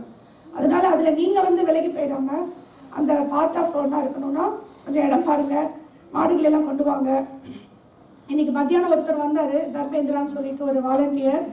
இஸ்கான் வந்து குஜராத்லேருந்து கிர் மாடு கொண்டு வந்து வச்சுருக்காங்களாம். நாட்டு மாடு கொண்டு வந்து கலிஃபோர்னியாவில் நம்ம நாட்டு மாடு பால் கறக்கு தான் 80 ஏக்கர்ஸ் வச்சுருக்காங்க. சந்தோஷமாக இருந்தது. அப்போ நம்ம ஒன்றும் பண்ண முடியாத 80 ஏக்கர்ஸில் ஃபார்மிங் பண்ணுறாங்களாம், ஆர்கானிக் ஃபார்மிங் இஸ்கான் பண்ண போகிறாங்களாம். ஸோ தமிழ்ச்சங்கமெல்லாம் நாளைக்கு இந்த ரோட்டில் ட்ராவல் பண்ணிங்கன்னா ரொம்ப நல்லாயிருக்கும். கோயில்கள்லாம் நிறைய கட்டிட்டோம், நிறைய சாமிலாம் நல்லா இருக்குது.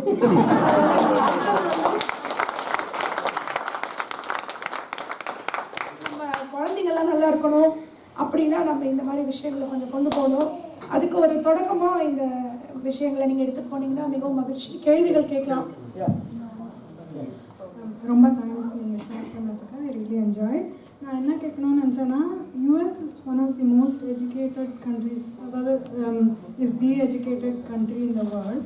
அப்படி இருக்கும்போது எப்படி வந்து இவ்வளோ மான்சாண்டோ அண்ட் அதர் இதுக்கு வந்து பவர் கொடுத்துருக்காங்க? Is it all about the money? அது எண்டு உங்களுக்கு எஃப்டிஏ எப்படி அப்ரூவல் கொடுத்தது இதுக்கெல்லாம்? I just want to know. ரொம்ப சந்தோஷங்க. நான் அதான் இப்போ பிரச்சனை என்னன்னு கேட்டிங்கன்னா, நம்ம ஒரு சிஸ்டத்துக்குள்ள நம்ப வைக்கப்பட்டிருக்கோம். நிறைய பேர் பார்த்தீங்கன்னா, நான் அன்றைக்கி ஆர்கன்ஸால் ட்ராவல் பண்ணிக்கிட்டு இருந்தேன். இந்த ரிசல்ட் வந்த அன்றைக்கி ஃப்ளைட்டில் போய்கிட்டு இருக்கும்போது எனக்கு டல்லஸ்லேருந்து தான் நான் போனேன். ஃப்ளைட்டில் ஏறி போயிட்டு இருக்கும் போதெல்லாம் ஒன்றுமே இல்லை. திடீர்னு பார்த்தீங்கன்னா என் பக்கத்தில் உட்காந்துருந்தவர் பயங்கரமாக தேம்பி அழுதார். ஒருத்தர் பக்கத்தில் ரொம்ப அழுதுட்டு இருக்கும்போது நம்ம நிம்மதியாக இருக்க முடியுமா? நான் அவரை தட்டி கொடுத்தேன். என்ன ஏன் அழுறீங்கன்னு கேட்டேன். அவரால் பேச கூட முடியல, அப்படி அழுதாரு. நான் பயந்து போய் வெளியில் வந்து ரெஸ்ட் ரூம்லாம் போனேன், பேக்லாம் கலெக்ட் பண்ணேன். அப்போ தான் பார்த்தேன் எதிரில் உட்காந்தவர் அழுதுட்டு இருந்தார், முன்னாடி சீட்டில் இருந்தவர் அழுதுட்டு இருந்தார். பயம் பிடிச்சிருச்சு எனக்கு. ஏறும்போது ஒன்றுமே இல்லையே, அமெரிக்காவில் ஏதாவது பெரிய பூகம்பம் வந்துருச்சா, பெரிய பிரச்சனை ஏதாவது நடந்து போச்சான்னு பயந்து போயிட்டேன். கீழே இறங்கி என்னை கூப்பிட வந்திருந்த வாலண்டியர்கிட்ட கேட்டேன். ஃப்ளைட்டில் ஏகப்பட்ட பேர் அழுதுட்டு இருக்காங்க, என்ன நடந்ததுன்னு கேட்டேன். அவருக்கும் புரியல. அழுகுறாங்களான்னு கேட்டார். ஆமாம், ரொம்ப அழுகுறாங்கன்னு சொன்னாங்க. அப்போ தான் அவர் நியூஸ் போட்டார், ட்ரம்ப் வின் பண்ணாருன்னு நியூஸ் வந்து. அப்போ அவர் சொன்னார், அதுக்கு தான் அழுதுருப்பாங்க அப்படின்னு சொன்னார். அப்போ தான் நான் சொன்னேன், ட்ரம்ப் வின் பண்ணாலும் சரி, இல்லை ஹிலாரி வந்திருந்தாலும் சரி, ஒன்றே ஒன்று நம்ம என்ன புரிஞ்சுக்கணும் அப்படின்னா, இந்த மாதிரி மேல் மட்டத்தில் அவங்களுக்கு ஃபண்ட் பண்ணுறது, அந்த எலெக்ஷனுக்கு வரக்கூடிய பணமே பார்த்தீங்கன்னா நீங்கள் சொன்ன மாதிரியான பெரிய கார்பரேஷன்ஸ் தான் ஃபியூயல் பண்ணுறாங்க. அது வந்து இந்த நாட்டில் சட்டப்பூர்வமாக ஆக்கப்பட்டிருக்கு, நம்ம நாட்டில் சட்டப்பூர்வமாக இல்லாமையே நடக்குது. அதனால இந்த லாபி இருக்கு பாருங்க, 3% பேர் தான் இந்த லாபி பண்றவங்க. இந்த குளோபல் இம்பீரியலிசம் இதுதான் வந்து உலகத்தை கட்டுப்படுத்துது. இப்போ மான்சாண்டோ வந்து பேயரோட மெர்ஜ் ஆயிடுச்சு. பேயர் யாரு? பூச்சி மருந்தெல்லாம் தயாரிக்கிற கம்பெனி. மான்சாண்டோ சீடெல்லாம் உற்பத்தி பண்ற கம்பெனி. ரெண்டு பேர் என்ன பார்க்குறாங்க, இந்த காம்படிஷனை அவாய்ட் பண்ணி மற்ற கம்பெனிகளை ஒழிச்சு கட்டி நாம மேலே வரணும்னா, நீ என்ன விதையை உற்பத்தி பண்றியோ அதுக்கு என்ன பூச்சி வரும், என்ன பூச்சிக்கொல்லி மருந்து வரும் டிசைட் பண்ணிட்டீங்கன்னா அதை நான் விற்கலாம். அப்போ நான் பண்றதுக்கு நீ பண்ணலாம், அப்போ இன்னும் உலகத்தை பெருசு பண்ணலாம்னு அவங்க போயிருக்காங்க. அப்போ இதுதான் நடந்துட்டு இருக்கு. இது யாரு இதுக்கெல்லாம் முடிவுன்னு கேட்டீங்கன்னா, மான்சாண்டோ ஏன் இந்த டைரக்ஷன்ல போகுதுன்னா, ஷேர் ஹோல்டர்ஸ் அதை வச்சிருக்கிற ஷேர் மார்க்கெட்ல அவங்க பிரைஸ் ஏறிக்கிட்டே இருக்கணும். அப்பதான் அந்த ஷேர் ஹோல்டர்ஸ் கூட இருப்பாங்கன்னா, அப்போ அவங்களுக்கு ஒரு ப்ரெஷர், அவங்க இதை பண்ணிக்கிட்டே இருக்காங்க. எல்லாம் ஒரு சைக்கிள்ல தான் போய்கிட்டு இருக்கு. அப்போ இந்த லாபி வந்து ரொம்ப பெருசா இருக்கு. இதை வந்து வெளில போய் பேச முடியாது. இங்க அமெரிக்காவில் உட்காந்துட்டு நான் டெய்லி இதை பேசுனேன்னா என்ன ஆகும்னு யோசிச்சு பாருங்க. அவங்க ஏன் விட்டு வச்சிருக்காங்க அப்படின்னு கேட்டீங்கன்னா, மான்சாண்டோ எனக்கு இன்விடேஷன் எடுத்தது, நீங்களாம் கூப்பிடவே இல்லை, இவ்வளவு வேலை செஞ்சே நீங்களாம் கூப்பிடவே இல்லை. மான்சாண்டோ எப்ப பார்த்தாலும் எழுதுறாரு. இப்போ வந்து டெட்லி சின்ஸை ரிவைஸ் பண்ணணும்னு பேசிக்கிட்டு இருக்காங்க. நியூ டெட்லி சின்ஸ்னு கொண்டு வரணும். கிறிஸ்டியானிட்டியில பாத்தீங்கன்னா 7 கொடிய பாவங்கள் அப்படின்னு சொல்லியிருக்காங்க பைபிள் காலத்துல இருந்து. அதை இப்போ ரிவைஸ் பண்ணி புதிய 7 பாவங்களை பத்தி பேசிக்கிட்டு இருக்குது வாட்டிகன். என்ன பேசுறாங்கன்னா, ஜெனட்டிக்கலி மாடிஃபைடு ஆர்கானிசம் அப்படிங்கிறது இயற்கைக்கு எதிரானது, கடவுளுக்கு எதிரானதுன்னு வாட்டிகன் பேச ஆரம்பிச்சிருக்கு. ஏன் அப்படின்னு கேட்டீங்கன்னா, இந்த ஜிஎம் என்ன பண்ணும், ஜெனட்டிக்கலி மாடிஃபைடு. இப்போ தக்காளி இங்க வந்திருக்கு இல்லையா, இந்த தக்காளி பார்த்தாலே எனக்கு பயமா இருக்கு. இந்த தக்காளி சைவமா அசைவமான்னு தெரியல. ஏன்னா என் ஃப்ரெண்ட்ஸ் எல்லாம் ஜிஎம்ல தான் இருக்காங்க. அவங்க கூட்டு போய் என்கிட்ட சொல்றாங்க, இப்போ நாங்க என்ன பண்ணிட்டு இருக்கோம், மாடு இருக்கு இல்லையா, அதுக்கு வந்து 1 மடி இருக்கு. அந்த 1 மடி வழியா பால் கறக்குது ஒரு மெஷின். லேட் ஆகுதான். 4 மணி வச்சுட்டா பனிக்குட்டிக்கு இருக்கிற மாதிரி 4 மெஷினை மாட்டி கறக்கலாமேன்னு ஜிஎம்ல ட்ரை பண்ணிட்டு இருக்காங்க. நம்புவீங்களா? இதை விட மோசமா போய் இங்க வந்து தாய்ப்பால் கொடுக்க விரும்பலையா நிறைய பேர். அப்ப மாடு பாலா கொடுக்கும்போது தாய்ப்பாலாவே கொடுத்துருச்சுன்னா மார்க்கெட்ல நல்ல விலையா இருக்கும் இல்லையா. அப்போ எப்ப வந்து அந்த ஒரு பெண் வந்து குழந்தை பெற்று பால் கொடுக்கும்போது அந்த ஹார்மோன் சேஞ்ச் நடக்குது இல்லையா, அந்த ஹார்மோன் ஆர்டிஃபிஷியலா பண்ணி அந்த ஹார்மோன் அதோட உடம்புல சுரக்கக்கூடிய ஜெனட்டிக்கலி மாடிஃபைடு ஆர்கானிசமா மாத்திட்டோம்னா அது கொடுக்கும்போதே தாய்ப்பாலா கொடுக்குமேங்கிறதுல ரிசர்ச் நடந்துட்டு இருக்கு. இன்னும் பார்த்தீங்கன்னா தக்காளி கீழே விழுந்தா உடஞ்சு போயிடும் இல்லையா, அப்போ நிறைய சேதம் ஆகுதான். அதனால தக்காளி பவுன்ஸ் ஆகணும்னு தவளையோட ஜீனை வச்சு ஆராய்ச்சி நடந்துட்டு இருக்காங்க. அதுக்கப்புறம் தக்காளியோட தோல் இருக்கு இல்லையா, அது வெடிக்குது இல்லையா, அதுல ஃபங்கஸ் வளருது, அதனால நிறைய கெட்டு போகுது. ஸோ கோழி கால் இருக்கு பாருங்க, அது கோழி குப்பையில போய் கிளறிச்சுன்னா ஒண்ணுமே ஆகுறது இல்லை. அது வந்து டிஷ்யூ வந்து ஹார்டா இருக்கு. அதுல இருந்து ஒரு ஜீன் எடுத்து தக்காளியோட தோல்ல வச்சு அதை ஸ்ட்ராங் பண்ணி கெட்டி தக்காளியா பண்ணிட்டு இருக்காங்க. அப்போ அது இப்போ பாருங்க, கலிஃபோர்னியால ஏதோ ஒரு இடத்துல ஒரு ஸ்ப்ரிங் இருக்கு, ஒருத்தருக்கான் ஃப்ரீசிங் டெம்பரேச்சர் ஒன்று இருக்கான். அது எந்த இடம் என்னால் கண்டுபிடிக்க முடியல, நீங்கள் யாராவது இருந்தால் கண்டுபிடிங்க. அங்கே ஃப்ரீசிங் டெம்பரேச்சரில் ஒரு ஃபிஷ் வெரைட்டி வாழுதான். அது வந்து 6 மாசம் ஆனாலும் கோல்டு ஸ்டோரேஜ்ல வச்சிருக்க தக்காளி வந்து வதங்கி போகாம வாடி போகாம இருக்கணும்னா அந்த மீன் எப்படி ஷைனிங்கா இருக்கோ அதோட ஜீன் எடுத்து வச்சாச்சாம். இப்போ இந்த ஜீன் எல்லாம் அனிமல் ஜீன், இதெல்லாம் கொண்டு போய் ஒரு பிளான்ட் மெட்டீரியலுக்குள்ள வைக்கணும்னா ரெசிஸ்ட் பண்ணும், ஆன்டிபாடிஸ் உற்பத்தி ஆகும். இப்போ மார்க்கர் ஜீன் ஒரு டெக்னாலஜியை வச்சு அதை கண்ட்ரோல் பண்றாங்க. ஸோ இந்த தக்காளி இப்போ வந்து சைவமா அசைவமாங்கிறது ஒரு கொஸ்டின். அதுக்கப்புறம் நம்ம கிட்ட வந்துச்சுன்னா நம்ம சாப்பிடும்போது ஆன்டிபாடிஸ் உற்பத்தி ஆகுமா இல்லையா? இங்க லேபிளே கிடையாது. நீங்க USDA என்ன பண்ணுது, ஆர்கானிக்கா பண்றீங்கன்னு 1000 கண்டிஷன் போடுது. இது GM ஃபுட்னு சொல்றதுக்கு நீங்க லேபிள் போடுங்க அப்படின்னு ஒவ்வொரு ஸ்டேட்லயே கேட்டா நடக்க மாட்டேங்குது.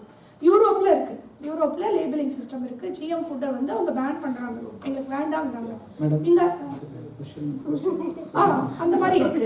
அதனால என்னன்னா இந்த லாபி வந்து பெருசு பாவமா இருக்காரு. ஒரே ஒரு சின்ன அனௌன்ஸ்மெண்ட்டுங்க. தமிழ் மன்றம் வந்து இந்த மாதிரி அரிய நிகழ்ச்சிகள் எல்லாமே எதனால பண்ண முடியுதுன்னா உங்களுடைய சப்போர்ட்னால தான். வர ஜனவரி 28ஆம் தேதி வந்து பொங்கல் விழா நடக்குது. இது வரைக்கும் நாங்கள் ஸ்டவ் வச்சு தான் வச்சுட்டு இருக்கோம். அடுத்த வருஷம் நீங்கள் சொல்கிற இடத்துல அரிசி விலை வச்சு அந்த அரிசியிலே பொங்கல் வைக்கலாம்னு ட்ரை பண்ணுறோம். ஸோ அதனால வந்து என்னன்னா கண்டிப்பாக ஜனவரி 28ஆம் தேதி எல்லாரும் வாங்க. அடுத்த தடவை நம்ம நிலத்துல விளைஞ்ச அரிசியை சாப்பிட்ற மாதிரி நீங்கள் ஆர்வத்தோட வந்து கலந்துக்கணும்னு ஒரு ஆசை.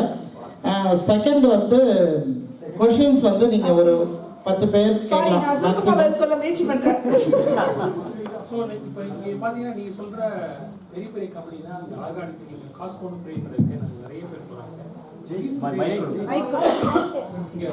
இப்போ நீங்கள் ஆர்கானிக் சொல்கிறதுனால கேட்குறோம். இது ஒரு காஸ்கோன்னு கடை இருக்குது, நிறைய ஆர்கானிக் நம்ம மக்களே நிறைய ஆர்கானிக் வாங்க ஆரம்பிச்சிட்டாங்க. இதில் ஏதாவது சின்ன ஈஸியாக இது ஆர்கானிக் தானே, நீங்கள் சொல்கிற கம்பெனி தான் ஆர்கானிக் பண்ணுறான், நான் ஆர்கானிக் பண்ணுறான். இப்போ நீங்கள் எல்லாரும் ஆர்கானிக் நோக்கி ஓடுறதுனால இப்போ அவனே தர்றது தான் உண்மையான ஆர்கானிக்கானு எனக்கு தெரியல.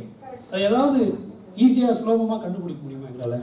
USDA சர்டிஃபிகேட் இருந்துச்சுன்னா அது கண்டிப்பாக ஆர்கானிக்காக தான் இருக்க முடியும். ஏன்னா ஸ்டாண்டர்ட்ஸ் ரொம்ப அதிகம். USDA standards. USDA என்ன பண்ணுறாங்கன்னா ஆர்கானிக்காக இருக்கிறவங்கள வெளியில் தள்ளுறதுக்கு தான் முயற்சி நடக்கிற மாதிரி தெரியுது. அவ்வளோ ஸ்ட்ரிக்டான ரூல்ஸ் ரெகுலேஷன். அதனால USDA போட்டிருந்தா வாங்கலாம். ஆனால் அது காஸ்ட்லி. நீங்கள் வந்து லோக்கல் ஃபார்மர்ஸை சப்போர்ட் பண்ணுங்கள். இங்கே ஃபார்மர்ஸ் மார்க்கெட்டில் நீங்கள் டெய்லி போகிறவங்கெல்லாம் ஆர்கானிக்காக ப்ரொடியூஸ் பண்ணிங்கன்னா நாங்கள் வாங்கிக்கிறோம்னு சொல்லுங்கள்.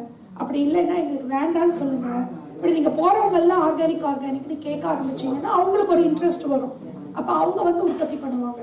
நீங்கள் ஒரு ஃபார்மர் கிட்ட நீங்கள் ஒரு அட்வான்ஸ் பணம் கொடுக்கலாம். எங்களுக்கு ஆர்கானிக்காக பண்ணி கொடுத்தீங்கன்னா நாங்கள் எல்லாரும் சேர்ந்து இதை வாங்கிக்கிறோம் அப்படின்னு சொல்லி நீங்கள் போய் பேசுனீங்கன்னா அவங்க பண்ணி கொடுக்கறதுக்கு வாய்ப்பு இருக்குது. இப்போ இங்கே வந்து எல்லாமே சிஸ்டம் ஆகிருக்குது. இப்போ நாங்கள் போய் பார்க்குற ஃபார்மர்ஸ் எல்லாம் அப்படி தான் பண்ணுறாங்க. இப்போ அமெரிக்காவில் இப்போ நான் வந்து ஒரு ஊர் பென் ஸ்டேட் போயிருந்தேன். அங்கேருந்து 4 மணி நேரம் ட்ராவல் பண்ணி ஒரு ஃபார்மர் எனக்காக, அமெரிக்கா ஃபார்மர் ஒருத்தர் கண்டிப்பாக என்னை கூப்பிட்டு வரணும்னு ரிக்வஸ்ட் பண்ணி அரேஞ்ச் பண்ணி இந்த எய்டு வாலண்டியர்ஸ் எல்லாம் அவருக்காக என்னை கூப்பிட்டு போனாங்க. அங்கே போய் பார்த்தா எதுக்கு அவர் எவ்வளோ துடியாக துடிச்சு எல்லாரையும் கூப்பிட்டு வச்சிருக்காருன்னு பார்த்தா அவர்கிட்ட ஒரு இந்தியன் நம்ம ஊருக்காரங்க ஒருத்தர் போய் என்ன சொல்லியிருக்காரு, 2 வருஷம் முன்னாடி கொஞ்சம் விதையை கொடுத்து எங்களுக்கு வந்து கொஞ்சம் இதெல்லாம் உற்பத்தி பண்ணி தர முடியுமா, நாங்கள் வந்து வாங்கிக்கிறோம்னு கேட்டிருக்காரு. உடனே இவர் என்ன பண்ணியிருக்காரு, இதெல்லாம் எனக்கு தெரியாதேன்னு கேட்டிருக்காரு. அவர் எப்படி எப்படி பண்ணணும்னு சொல்லி கொடுத்து அவர் அதை போட்டு பண்ணியிருக்காரு.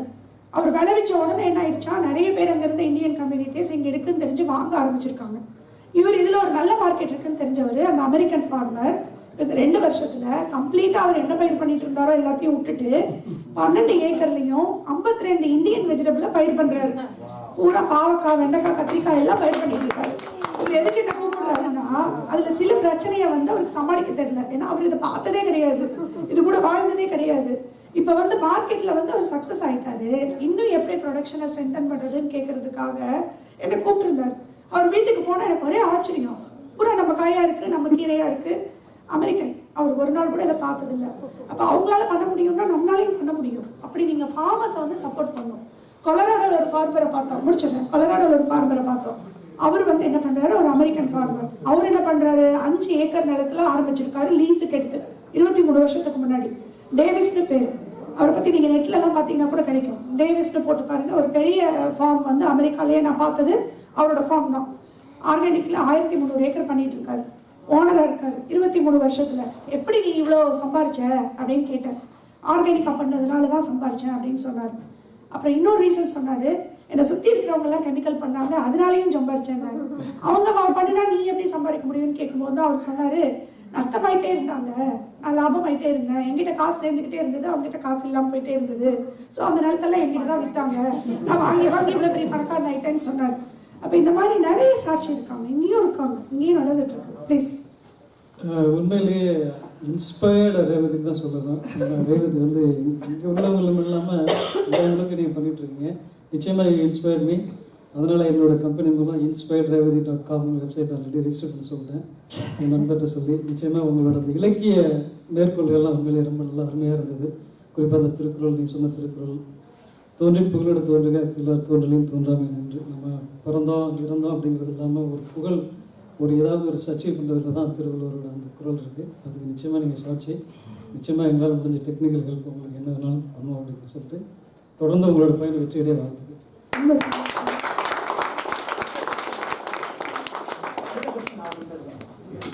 ஸோ மேடம், என்னோட கொஸ்டின் வந்து தண்ணி பற்றி. ஸோ தண்ணி இஸ் வெரி இம்பார்ட்டன்ட். நிறைய இடங்கள்ல வந்து நல்லா பயிர் பண்ணிட்டு இருந்த இடங்கள்லாம் ரொம்ப ட்ரை ஆகிட்டு வருது. உங்களோட எக்ஸ்பீரியன்ஸ் வச்சுட்டு எவ்வளோ வருஷத்துல வந்துட்டு அந்த இடத்தெல்லாம் ரிவர்ஸ் பண்ணி தண்ணி ரீசார்ஜ் பண்ணி குளம் வெட்டுறதுக்கு அதெல்லாம் சொன்னீங்க. அது எவ்வளோ நாளில் வந்து உங்களோட எக்ஸ்பீரியன்ஸ் படி சரி பண்ண முடியும்? இப்போ நான் என்னோட அனுபவத்தை தான் சொல்லணும். நான் வந்து போன நேரம் காவேரியவே முடிச்சு கட்டிட்டாங்க, காவேரி தண்ணியே கிடையாதுன்னு ஆயிடுச்சு. இந்த வருஷம் டெல்டாவில் பாருங்க பாலைவனமாக கிடக்குது. ஏன்னா அதே கயதான் அந்த குடகுமலை பகுதியில் நீர்பிடிப்பு பகுதியில் இருக்க மரம்லாம் வெட்டியாச்சு. இப்போ 300 அடி உயரத்துக்கு மரங்கள் இருக்கு. அந்த ஓங்கி உயர்ந்த மரங்கள் என்ன பண்ணுதுன்னு சொன்னேன்னா பச்சை கொடையா இருக்கு, ஓட்ட கொடையா இருக்கு. அப்போ மழை மேகமெல்லாம் வரும்போது நம்ம பெரிய கவிஞர் ஒருத்தர் திரிகூட ராசப்ப கவிராயர்னு ஒருத்தர் இருந்தார் குற்றால கவர்ச்சியில். இந்த மேகங்கள்லாம் என்ன பண்ணுமா, மேலே போய்கிட்டு இருக்கும்போது கால் வலிச்சதுன்னா போய் மரத்து மேலே உட்காந்து ரெஸ்ட் எடுக்கணும். அப்படி ரெஸ்ட் எடுக்க போகும்போது அந்த மரங்கள்ல இருக்க குளிர்ச்சினால அது அப்படியே குளிர்ந்து போய் அங்கேயே மழையா கொட்டுமா. இந்த மரங்கள்லாம் ஓட்டக்கொடை. அப்போ ஓட்டக்கொடை வழியா விழுகும் போது அந்த தண்ணி வந்து பொலேர்னு கொட்டாம கொஞ்சம் கொஞ்சமா வடிஞ்சு போய் அங்க இருக்கக்கூடிய இலைத்தலைகள் குப்பைகள் எல்லாம் ஒரு ஸ்பாஞ்ச் மாதிரி உருவாயிருக்கு. அதுக்குள்ள அந்த தண்ணி ஸ்டோர் ஆகி அண்டர் கிரவுண்ட்ல ஒரு வாட்டர் டேங்க் இருக்கு, பெரிய வாட்டர் ரிசர்வாயர்ஸ் இருக்கு ஒவ்வொரு காட்டுக்குள்ளேயும். அந்த பிடிச்சி வைக்கப்பட்ட தண்ணி வந்து அடுத்தடுத்த தண்ணி வர வர இந்த தண்ணி ப்ரெஷர்ல தள்ளப்பட்டு சிறிய ஓடையா பிறந்து பல ஓடைகள் இணைந்து அருவியா குதிச்சு ஆறா மாறி ஒரு வற்றாத ஜீவநதி பிறப்பெடுத்து பல ஊர்களையும் பல மக்களையும் வாழ வைக்கிறது வந்து இப்படிதான் காவிரியும் பிறந்திருக்கு, மற்ற நதிகளும் பிறந்திருக்கு. இந்த ஆறுகள்லாம் இப்ப என்னவா இருக்கு, தமிழ்நாட்டோட கதியை நினைச்சு பாருங்க.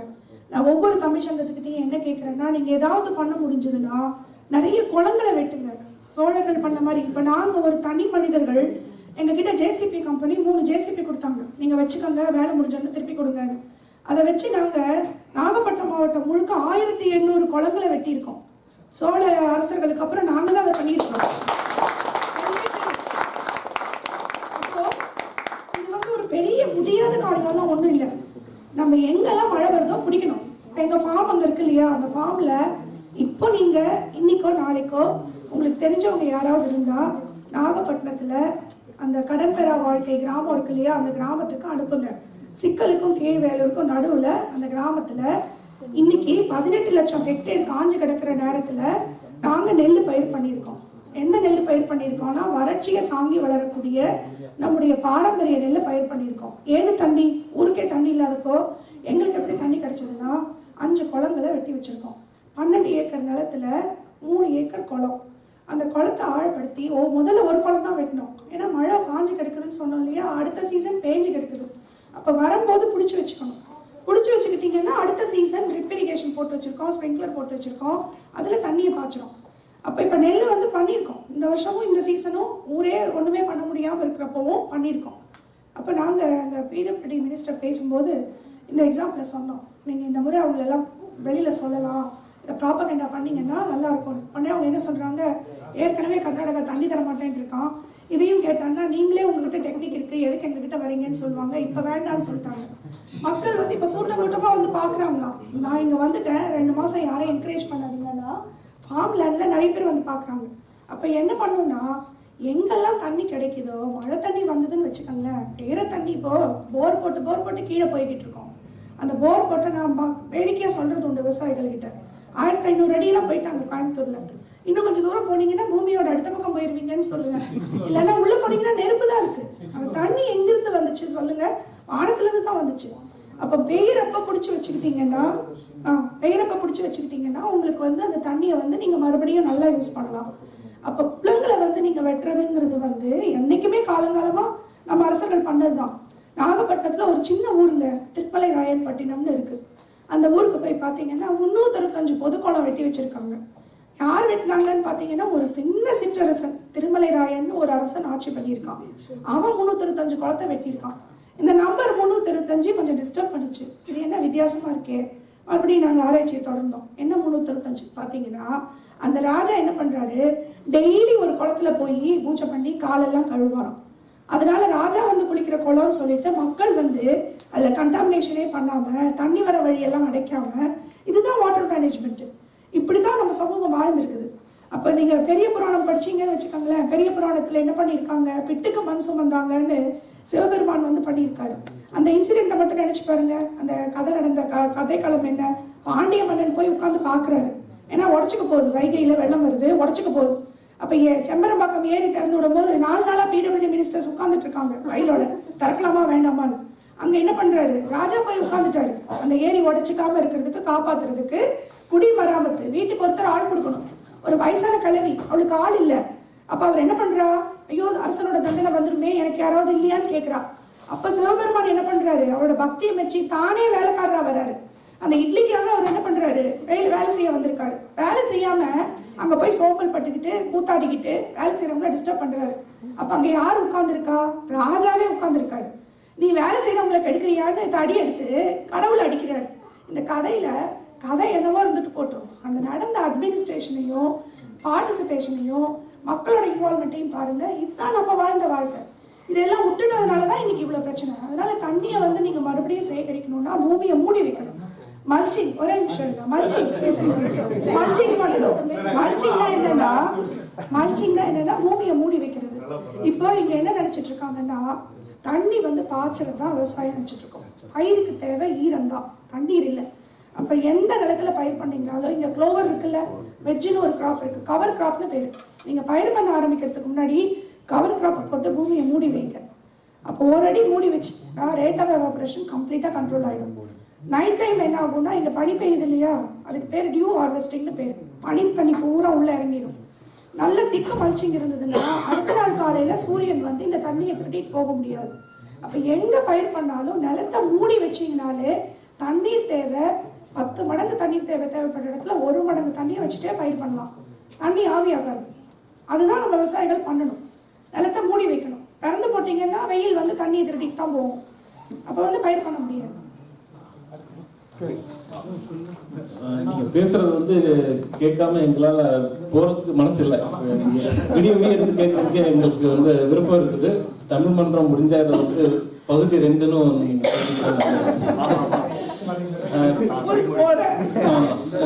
வெள்ளம் வந்து கடலூர்ல வந்து கரெக்டா 1 ஆண்டு நிறைவடைஞ்சிருச்சு. தமிழ் மன்றத்துல இருந்து அதிகமா செஞ்ச ப்ராஜெக்ட்ஸ்ல வந்து பாத்தீங்கன்னா நீர்நிலைகளை மீட்டெடுத்தது, நிறைய குளங்கள் தூர் வர்றதுக்கான ப்ராஜெக்ட்ஸ் தான் நிறைய நம்ம வந்து. அது முக்கியமா சென்னை வெள்ளம் அப்படிங்கிற, சென்னை ஃப்ளட் ரிலீஃப்ங்கிறத விட நாங்க வந்து அதிகமா கடலூருக்கு நிறைய ஃபோக்கஸ் பண்ணி முதல் ப்ராஜெக்டே கடலூர்ல தான் போனோம். நீங்க சொன்ன செய்தியை கேட்கும்போது சரியான முடிவு தான் தமிழ் மன்றம் எடுத்திருக்கு அப்படின்னு எங்களுக்கு ரொம்ப பெருமையா இருக்குது. நான் வந்து தூத்துக்குடி, ராமநாதபுரம் அந்த பகுதியில இருந்து, எங்களோட குடும்பம் விவசாய குடும்பம். ஒரு 40 ஆண்டுகளுக்கு முன்னாடி 35 ஆண்டுகளுக்கு முன்னாடி ரொம்ப நல்லா செழிப்பா இருந்தது. இப்போ வந்து அங்க காட்டுக்கருவேல் மரத்தை தவிர வேற எதுவுமே கிடையாது.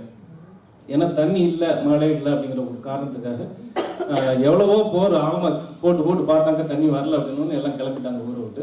இப்போ வந்து அங்க காட்டுக்கருவேல் மரம் தான் இருக்குது. திரும்ப அந்த நிலத்தை வந்து அதை மண்ணும் இறுகி போயிடுச்சு. அதை எப்படி மீட் எடுத்து கொண்டு வர, எனக்கு வந்து அங்கே போய் திரும்ப விவசாயம் பண்ணலாம் அப்படிங்கிற ஒரு ஆசை இருக்குது. அது என்ன பண்ணலாம்? ரொம்ப சந்தோஷம். நீங்க வாங்க, கண்டிப்பா பண்ணலாம். அந்த ஊர்களில் நான் வந்து 2003-4 ஆயிரக்கணக்கான விவசாயிகளோட வேலை செஞ்சேன். சிவகங்கை மாவட்டத்துல தங்கச்சி மடம், இளையாங்குடி, இந்த மாதிரியான ஊர்களில் பூரா நாங்கள் வேலை செஞ்சோம். அந்த ஊர்களில் 1300 விவசாயிகள் இயற்கை விவசாயம் பண்ணுறவங்க அந்த மாவட்டத்தில் இருக்காங்க. சிவகங்கை மல்டிபர்பஸ் சோஷியல் சர்வீஸ் சொசைட்டின்னு ஒன்று இருக்குது. அந்த அமைப்போடு சேர்ந்து நாங்கள் அந்த அமைப்புக்கு சொந்தமான பயிற்சி மையங்கள் எல்லாம் இந்த மாதிரி மாற்று முறைக்கு திருப்பி பெரிய ஒரு வேலை செஞ்சு சுனாமிக்கு அப்புறம் ஜனவரியில் நாங்கள் பண்ண ஒரே ஒரு ஃபங்க்ஷன் பார்த்தீங்கன்னா வெற்றி திருவிழா நடத்தினோம் காளையார் கோயிலில். 1300 பேரையும் வரவழைச்சு சர்டிஃபிகேட்ஸ் எல்லாம் கொடுத்து பெரிய ப்ரோக்ராமாக பண்ணோம். அந்த ஊர்களில் பார்த்தீங்கன்னா மணல் பங்கால நிலம், வெறும் மல்லிகைப்பூ இருக்கு பாருங்க, அந்த மல்லிகைப்பூ காம்பு எடுத்து அப்படியே மணலில் சொருகி வச்சிங்கன்னா நாற்று உருவாயிடும் வேறுட்டு. மல்லிகைப்பூ நாற்றுக்களை தமிழ்நாடு முழுக்க சப்ளை பண்ணுறதே இவர் சொல்கிற அந்த பகுதி தான். அங்கே வந்து தண்ணியே இல்லாமல் இருந்தால் கூட அங்கே மானாவாரி விவசாயம்னு சொல்லிட்டு மரங்களை நட்டு பழமரங்கள் பயிர் பண்ணுவாங்க. கூட வந்து இந்த மில்லட்ஸ்னு சொல்லக்கூடிய தானியங்களை வந்து பயிர் பண்ணிட்டு இருந்தாங்க.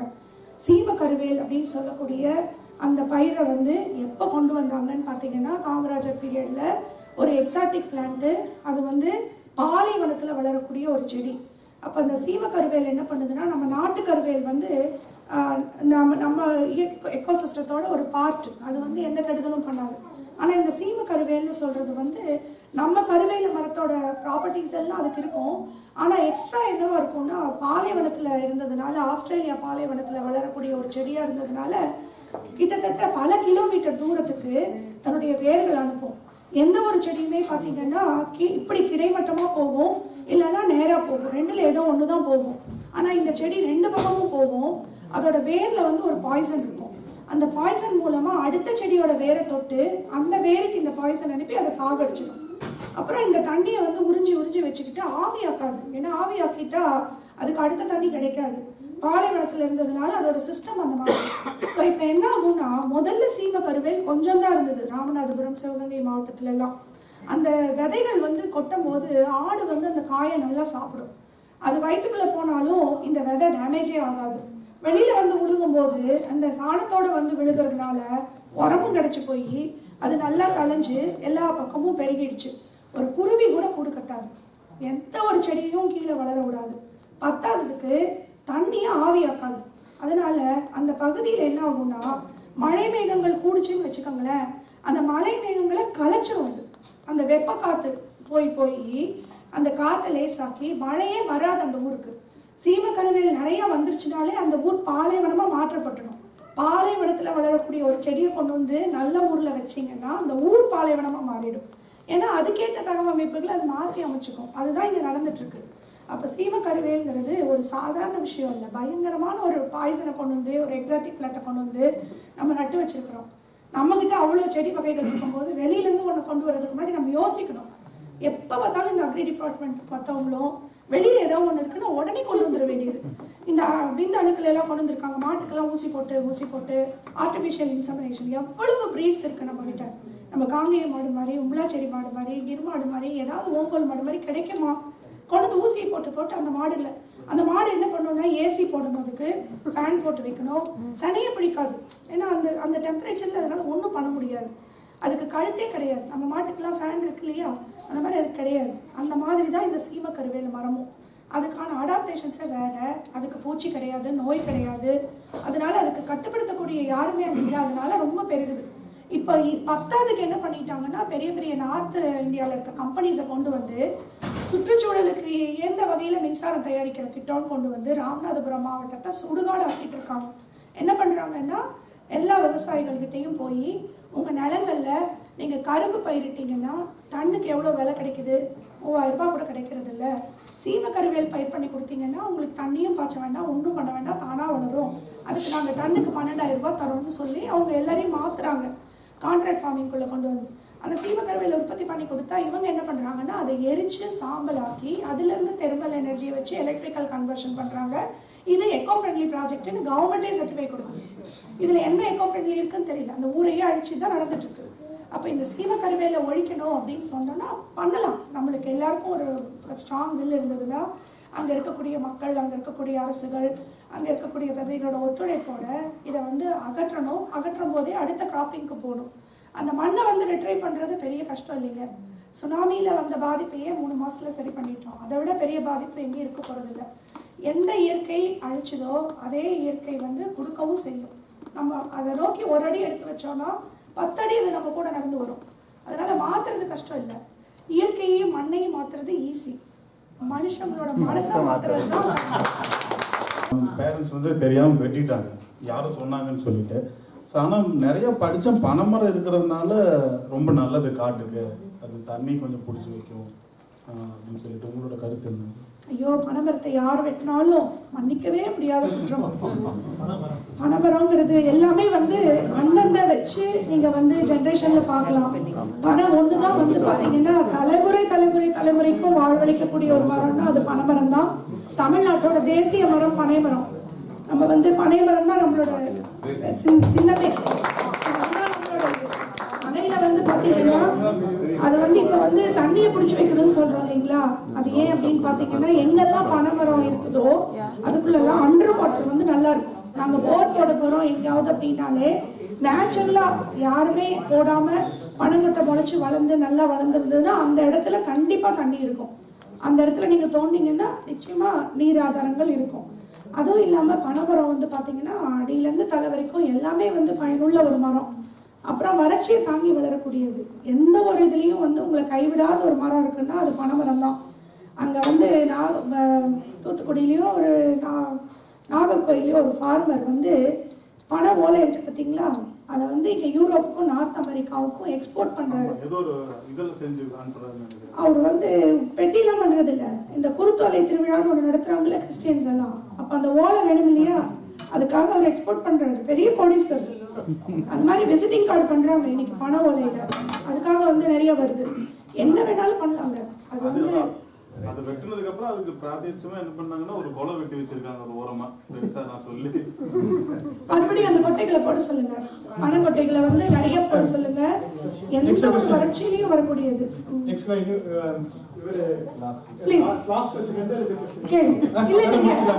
நான் என்னுடைய நம்பர் தரேன், நீங்க எழுதி வச்சுக்கோங்க. நான் இன்னும் ஒரு 10 நாள் இங்க இருக்க போறேன்.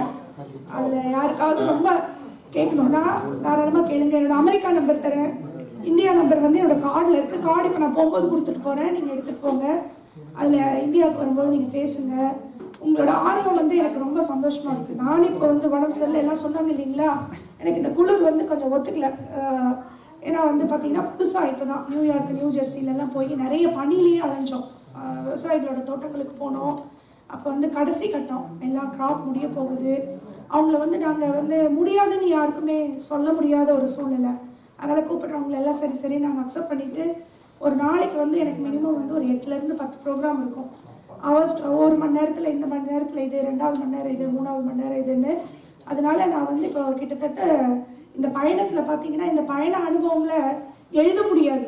அதனால் நான் என்ன பண்ணுவேன்னா டெய்லி நைட்டு ரெக்கார்ட் பண்ணுவேன். ட்ராவல் பண்ணும்போது எங்கெங்கே போனோம் என்னென்ன பண்ணோன்னு. அதுவே இப்போ என்ன ஆயிடுச்சுன்னு கேட்டிங்கன்னா 330 ஜிபிக்கு வந்து நிற்கிது. அதனால என்ன பண்ணுறதுன்னு தெரியல ஆக்சுவலாக சொல்ல போனால். ரொம்ப நன்றிங்க. அவர் பனையை பற்றி கேட்டார். நான் வந்து உங்கள் ஊர் பகுதியிலேருந்து வர்றேன், பொள்ளாச்சி கோயம்புத்தூர் பக்கத்தில்.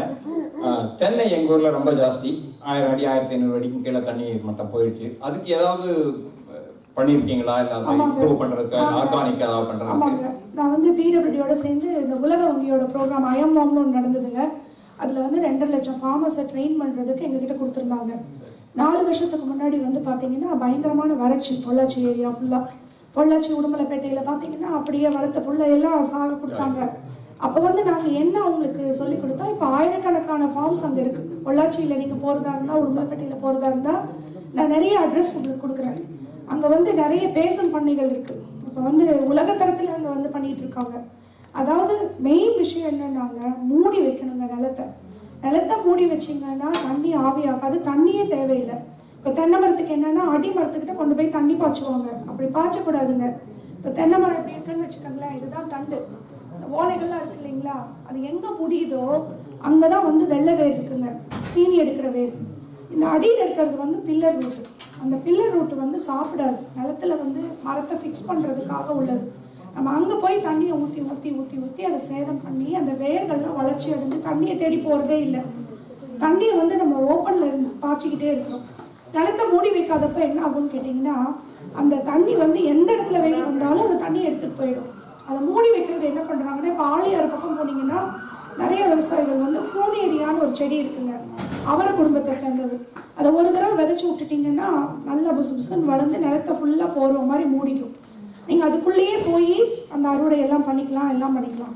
ஆனால் நிலம் மூடி இருக்கிறதுனால என்ன ஆகும்னா தண்ணி கொஞ்சம் கூட ஆவியாகாது, அந்த ஈரப்பதம் காத்துக்கிட்டே இருக்கும். நைட்டில் பெய்கிற பனி தண்ணி எல்லாம் உள்ளே இறங்கும். நீங்க எந்த ஒரு உழவு ஓட்டுறதோ களை எடுக்கிறதோ எதுவும் பண்ண வேண்டாம். இப்போ ட்ரிப் இரிகேஷன் எல்லாம் வந்து அது மரத்து பக்கத்துலயே தான் தண்ணி விடுறாங்க. மரத்துக்கு பக்கத்துல வைக்க கூடாதுங்க. 2 மரம் 3 மரத்துக்கு நடுவுல ஒரு 2க்கு 2 பள்ளம் தோண்டி என்னென்ன குப்பை கழிவு எல்லாம் வருதோ அது உள்ள போடணுங்க. பாஸ்கர் சாவேன்னு ஒருத்தர் வந்து இந்தியாவில் ரொம்ப பிரபலமான ஒரு இயற்கை விவசாயி, ஐஃபார்ம் அவார்டெல்லாம் கொடுத்தாங்க. லாஸ்ட் இயர் தான் அவர் இறந்து போனார். அவர் கட்சி பகுதியில் இந்த மாதிரி தென்னை மரங்களை வச்சு விவசாயம் பண்ணுறாரு. ஆவரேஜ் ஈல்டு எவ்வளோன்னா 400 காய் பறிக்கிறாங்க ஒரு தென்னை மரத்துலேருந்து. அதை நாங்கள் பார்வையிட போயிருந்தோம் ஆரம்ப காலகட்டத்தில். நான் இதுக்குள்ளே வரும்போது இந்த மாதிரி பண்ணைகளை நிறைய போய் பார்த்தேன். அவர் என்ன பண்ணிட்டு இருக்காருன்னு பார்த்தீங்கன்னா, தென்னை மரத்தில் வந்து வழக்கமாக வந்து அங்கே என்ன பண்ணுவாங்கன்னா வெட்டு போட்டு படிக்கட்டு மாதிரி பண்ணிட்டு அதில் தான் ஏறி போவாங்க. இவர் என்ன நினைச்சாருன்னா, ஃபர்ஸ்ட் அப்பா கிட்ட இருந்து ஃபார்ம் லேண்ட்ஸ் கிடைச்சி உள்ளே போய் பார்த்தாரு. அந்த மரத்துக்கு வெட்டு போட்டால் அந்த வெட்டு அப்படியே நிற்கிது. மற்ற மரங்களில் வெட்டு போட்டுச்சுன்னா கொஞ்ச நாளில் மூடிடுது. ஏன்னா அது வந்து டிஷ்யூஸ் எல்லாம் வளர்ந்து அந்த பள்ளத்தை மூடிடுது. தென்னை மரம் வந்து அப்படி மூடுறது இல்லை. அது வந்து இவருக்கு பாவமாக போச்சு. ஒரு வெட்டுப்பட்டா தன்னோட காயத்தை ஆட்டிக்க கூட தெரியாத ஒரு மரத்தை நாம ஏன் வெட்டு போடணும் அப்படின்னு சொல்லிட்டு, இனிமே வெட்டு போட வேண்டாம், புதுசாக வளர்ற மரங்களுக்கெல்லாம் காய் காய்க்க ஆரம்பிக்கும் போது அவர் என்ன சொல்லிட்டாரு, வெட்டு போட வேண்டாம்ட்டாரு. அப்போ ஆளுங்க என்ன சொல்லிட்டாங்க, நாங்கள் பறிக்க வரமாட்டோம், ஏன்னா மரம் வழுக்கும் இல்லையா, அதனால இந்த படிக்கட்டு இருந்தால் தான் வருவோன்ட்டாங்க. அப்போ அவர் பறிக்கவே வேணான்ட்டாரு. எது மரத்துலேருந்து உழுகுதோ அதை மட்டும் எடுத்துக்கலாம் அப்படின்ட்டாரு. அந்த தோட்டம் தான் இன்னைக்கு வந்து உலகத்துக்கே கண்காட்சி சாலையாக இருக்குது. அவர் தண்ணியை பாய்ச்சறது கிடையாதுங்க. 8 தண்ணி தான் பாய்ச்சுறாரு வருஷத்துக்கு. 4 மாதம் மழை பெய்யுது, அந்த 4 மாதம் ஈரம் இருக்குது. அது இல்லாமல் மாதத்துக்கு 1 தண்ணி தான் கொடுக்குறாரு. அந்த 1 தண்ணியை வச்சு எப்படி தென்னையை விளைய வைக்கிறாருங்கிறத தான் நாங்கள் இத்தனை பேத்துக்கு இப்போ கைமாற்றி கொடுத்துருக்கோம். என்ன பண்ணுறாங்கன்னா, தோட்டத்தை முழுக்க மல்ச்சி கிராப் இருக்குங்க. அது போக தென்னை ஓலை இருக்கு இல்லைங்களா, 2க்கு 2 பள்ளம் வெட்டி அந்த தென்னை ஓலையை அதுக்குள்ளே போடுறாரு. அந்த காய் விளைஞ்சதுன்னு வச்சுக்கோங்களேன், உரிமட்டையெல்லாம் எடுத்து அதையும் அங்கேயே போடுறாரு. தேங்காய் உடைச்சு அந்த தொட்டாங்குச்சியையும் அங்கேயே போடுறாரு. அந்த தேங்காய் ஆட்டி எண்ணெய் எடுக்கிறாரு, எண்ணெய் தான் சேல்ஸ் பண்ணுறாரு. அந்த புண்ணாக்கையும் அங்கேயே போட்டுறாரு. அப்போ என்னெல்லாம் அந்த மரத்துலேருந்து எடுத்தாரோ அதெல்லாம் அதுக்கே திருப்பி கொடுத்துட்டாரு. அப்போ அந்த ஆர்கானிக் மெட்டீரியல் அந்த நிலத்துல சேர்ந்துக்கிட்டே இருக்கு. தென்னை மரத்தை சுற்றி என்ன பண்ணியிருக்காரு, நவதானியத்தை விதைச்சி விட்டுருக்காரு. அப்புறம் ஒரு குரோட்டன்ஸ் ஒன்றை வந்து நட்டு வச்சிருக்காங்க. அந்த குரோட்டன்ஸ் என்ன பண்ணுறாரு, உடச்சி பார்க்குறாரு. அதுலேருந்து தண்ணி சொட்டுச்சுன்னு வச்சுக்கோங்களேன், இன்னும் அந்த இடத்துல ஈரப்பதம் இருக்குன்னு சொல்லி அதுதான் ஒரு தெர்மாமீட்டர். அதை வச்சு தான் ஒரு தண்ணி பாய்ச்சணுமா வேண்டாமான்னு முடிவு பண்ணுறாங்க. ஸோ வருஷத்துக்கு ஒரு தண்ணி பாய்ச்சி 400 காய் வரைக்கும் விளைச்சல் எடுக்கிறாங்க. அந்த மாதிரி ஆயிரக்கணக்கான பண்ணைகள் இருக்குது. உடுமலைப்பேட்டை பக்கம் போனீங்கன்னா ராகல்பாவிங்கிற ஒரு ஊர் இருக்குது. அந்த ஊரில் பார்த்தீங்கன்னா செல்வம்னு ஒருத்தர் இருக்காரு. அவர் என்ன பண்ணுறாருன்னா, தோட்டம் முழுக்க இதே மாதிரி குப்பை கொள்ளுமாவே பண்ணி வச்சுருக்காங்க. நீங்கள் இன்னும் கரூர் பக்கம் போனீங்கன்னா வெங்கட்ராசான்னு ஒருத்தர் இருக்காரு. தமிழ்நாட்டிலேயே பெஸ்ட் ஃபார்ம் வந்து அவரோட தான். கரூர் பக்கத்தில் இருக்காரு. ரொம்ப யங்ஸ்டர். தென்னந்தோப்பில் வேலி மசாலை ஊடு பயிராக பண்ணுறாரு. வேலி மசாலுங்கிறது ஒரு ஃபாடர் கிராப். நிறைய ஆடு வளர்த்துறாரு. நல்லா இவ்வளோ உயரத்துக்கு இருக்கும் வேலி மசால். அது நைட்ரஜனை நிலத்தில் சேர்க்கும். குட்டி குட்டி இலையாக இருக்கும், உளுந்துக்கிட்டே இருக்கும். அப்போ நிலம் வளமாயிட்டே இருக்கும். இந்த மாதிரி பூமியை மூடி வச்சிங்கன்னா தென்னைக்கு தண்ணி பாய்ச்சணுங்கிறது அவசியமே இல்லை. நாங்கள் கரும்பையே வந்து தண்ணி பாய்ச்சாமல் 8 தண்ணி பாய்ச்சி 70 டன் எடுக்கிறோம். இப்போ 110 டன் வரைக்கும் வந்துட்டோம். அந்த கரும்பை வந்து வெட்டுறதே கிடையாது. ரட்டூன் 16 வருஷமா ஒரே கரும்புலேருந்து விளைச்சல் எடுத்துட்டு இருக்கோம். பூமியை மூடி வச்சிங்கன்னா எதுவுமே சாத்தியம். 7 டன்னு தோகை வருது. 70 டன்னு விளைச்சல் எடுத்தீங்கன்னா 7 டன்னு தோகை வருது. நம்ம ஆளுங்க என்ன பண்ணுவாங்க, ஒரு தீக்குச்சியை வச்சு கொளுத்திடுவாங்க அத்தனையும்.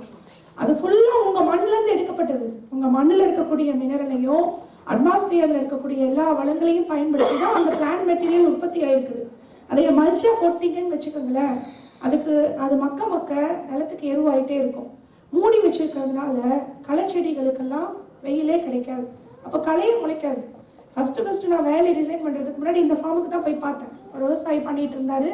அவர் வந்து மண்புழுலாம் உற்பத்தி பண்ணி நிறைய ட்ரைனிங் கொடுக்குறாரு. ஊர்லேயே இருக்கிறது இல்லை. அவங்க ஒய்ஃப் தான் தோட்டத்தை பார்த்துக்கிறாங்க.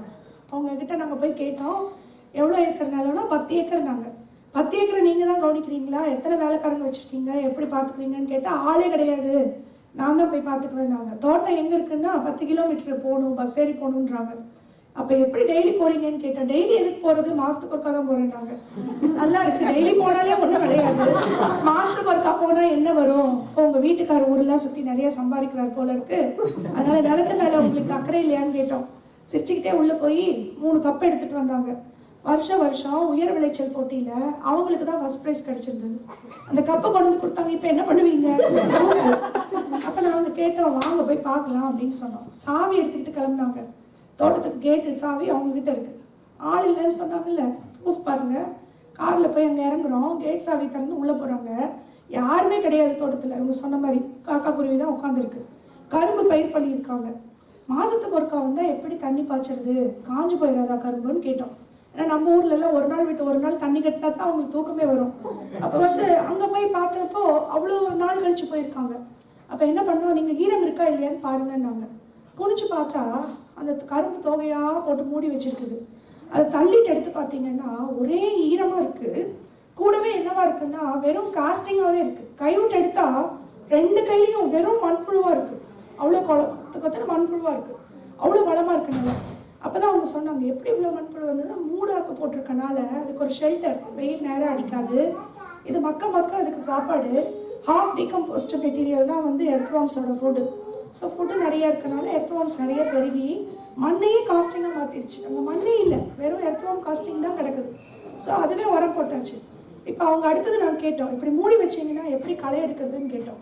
அப்போ தான் அவங்க சொன்னாங்க, களையே வளர போகிறது இல்லையே, வெயிலே கிடைக்க போகிறது இல்லையில அப்படின்னு சொன்னாங்க. சரி ரைட்டு, அப்போ எப்படி உழவு ஓட்டுவீங்கன்னு கேட்டோம். இப்போ தானே நீங்கள் எர்த்வார்ம்ஸை பார்த்தீங்க, ஒரு நல்ல நிலத்தில் 4 லட்சம் எர்த்வார்ம்ஸ் இருக்கும், எங்களுதுலாம் 12 லட்சம் இருக்குது. தினமும் மண்ணை புரட்டி போட்டுக்கிட்டே இருக்குது. அப்போ எதுக்கு தனியாக உழவு ஓட்டணும்னாங்க. சரி உழவு ஓட்ட வேண்டாம், முடிஞ்சு போச்சு. அப்போ எப்படி நம்ம நடுறது, புது குப்பை இப்படி கிடந்ததுன்னா புது கரும்பு கொண்டு வந்து எப்படி நடுவீங்கன்னு கேட்டோம். அது எதுக்கு நடுறது, இதையே தான் வெட்டி எடுத்துட்டு இருக்கோம், மேலால வெட்டி எடுத்துக்க வேண்டியதானே, அதையும் வேண்டான்ட்டாங்க. சரி எதை கேட்டாலும் வேண்டாங்கிறாங்களே, பூச்சி வந்தால் என்ன பண்ணுவீங்கன்னு கேட்டோம். அப்போ தான் அவங்க சொன்னாங்க, பாருங்கள் அங்கங்கே நாங்கள் பலிகடா செடின்னு சொன்னாங்க. அங்கே ஒரு கைப்பிடி பச்சை பயிறு, தட்டைப்பயிறு இதெல்லாம் தூவி விட்டுருக்காங்க. இது அவங்க எடுத்துக்க போகிறது இல்லையா, அவங்க சுற்று வட்டாரத்தில் எல்லாரும் பூச்சிக்கொல்லி அடிக்கிறாங்களாம். அதனால அங்கே இருக்கக்கூடிய பூச்சிகள், அதாவது விவசாயி என்ன நினச்சிட்டு இருக்காருன்னா எல்லா பூச்சியுமே செடியை திங்கிற பூச்சின்னு நினச்சிட்டு இருக்காரு. உண்மையில் அப்படி கிடையாது. 2 வகை பூச்சி இருக்குது. ஒன்று ப்ரே, இன்னொன்று ப்ரிடேட்டர். ஒன்று பெனிஃபிஷியல் இன்செக்ட், இன்னொன்று ஹார்ம்ஃபுல் இன்செக்ட். ஆனால் நிஜத்தில் பார்த்தீங்கன்னா விவசாயிக்கு அது தெரியாது. எல்லாமே பெஸ்ட்டுன்னு நினச்சிட்டு இருக்காரு. இந்த படங்களில் பார்த்தீங்கன்னா நடுவில் இருக்கிறத நாங்கள் இப்போ சொல்லி கொடுத்தாலும் அது புரியறது இல்லை அவருக்கு. அப்போ நாங்கள் என்ன சொன்னோம்னா, ஒன்று வெஜிடேரியன் முடிச்சிட்டேன், ஒன்று வெஜிடேரியன், இன்னொன்று நான் வெஜிடேரியன். இப்படி தான் நாங்கள் விவசாயிக்கு சொல்லி கொடுக்குறோம். எதெல்லாம் செடியை திங்குதோ அதெல்லாம் சைவ பூச்சி, அந்த பூச்சியை பிடிச்சி சாப்பிட்றதெல்லாம் அசைவ பூச்சி. இப்படி 2 வகை பூச்சி இருக்குது. ஸோ சைவ பூச்சி தான் இருக்குன்னு நினச்சிக்காதீங்க. ஒரு சைவ பூச்சி இருந்தால் அதை பிடிச்சி சாப்பிட்ற 32 எதிரி பூச்சி உங்கள் தோட்டத்திலே இருக்குது. பொறுமையாக இருந்தீங்கன்னா, பூச்சிக்கொல்லி அடிக்காமல் இருந்தீங்கன்னா இந்த 32 பேரும் சேர்ந்து அதை வேட்டையாடுவாங்க. இப்போ உங்கள் தோட்டத்தில் சிலந்திகள் இருக்குது. சிலந்தி என்ன பண்ணுவோம், அதுதான் கிரவுண்ட் ஃபோர்ஸ், ஆர்மி. யார் வந்தாலும் பிடிச்சி சாப்பிட்றோம். ஏர்ஃபோர்ஸ் இருக்குது, தும்பிகள், ஹெலிகாப்டர்ஸ் போய் ஒவ்வொரு செடிக்கு பின்னாடியும் போய் பார்த்து யாராவது பாஸ்போர்ட் விசா இல்லாமல் உள்ளே வந்திருக்காங்களா, அவங்க முழுங்குறது தான் அதோட வேலை. இப்படி நிறைய கண்ட்ரோல் மெக்கானிசம் இருக்குது. இவங்க தோட்டத்துக்குள்ளே போகும்போது அவங்க என்ன சொன்னாங்கன்னா, இங்கே பாருங்கள் சுற்றிலும் கெமிக்கல் அடிக்கிறாங்க, அதனால எல்லா பூச்சியும் என்ன பண்ணுது, இந்த சைவ பூச்சிகளை பிடிச்சி சாப்பிட்ற அசைவ பூச்சிகள்லாம் அந்த தோட்டத்தில் இருந்தால் பூச்சி மருந்து அடித்து நம்மளை கொண்டு போடுவாங்க கொலகார பசங்கன்ட்டு எங்கள் தோட்டத்துக்கு அடைக்கலம் தேடி வந்துடுது. அதனால எங்கள் தோட்டத்தை வேட்டையாட வர பூச்சிகள் எல்லாம் இதுக வேட்டையாடிடுது. அதனால எங்களுக்கு பெரிய பிரச்சனை இல்லை. 10ஆவதுக்கு நாங்கள் என்ன பண்ணியிருக்கோம், பலிகடா செடின்னு இதெல்லாம் போட்டு வச்சுருக்கோம். இதுலேருந்து நாங்கள் எடுக்க போகிறது இல்லை, இதை பலி கொடுத்துருவோம். உங்களுக்கும் கொஞ்சம் சாப்பாடு கொடுக்கணும் இல்லையா, நம்மளே எல்லாத்தையும் எடுத்துக்க முடியாது, அதுக்காக இப்படி வச்சுருக்கோம். நாங்கள் நீங்கள் பாருங்கள், மாதத்துக்கு ஒரு தண்ணி கட்டுறாங்க,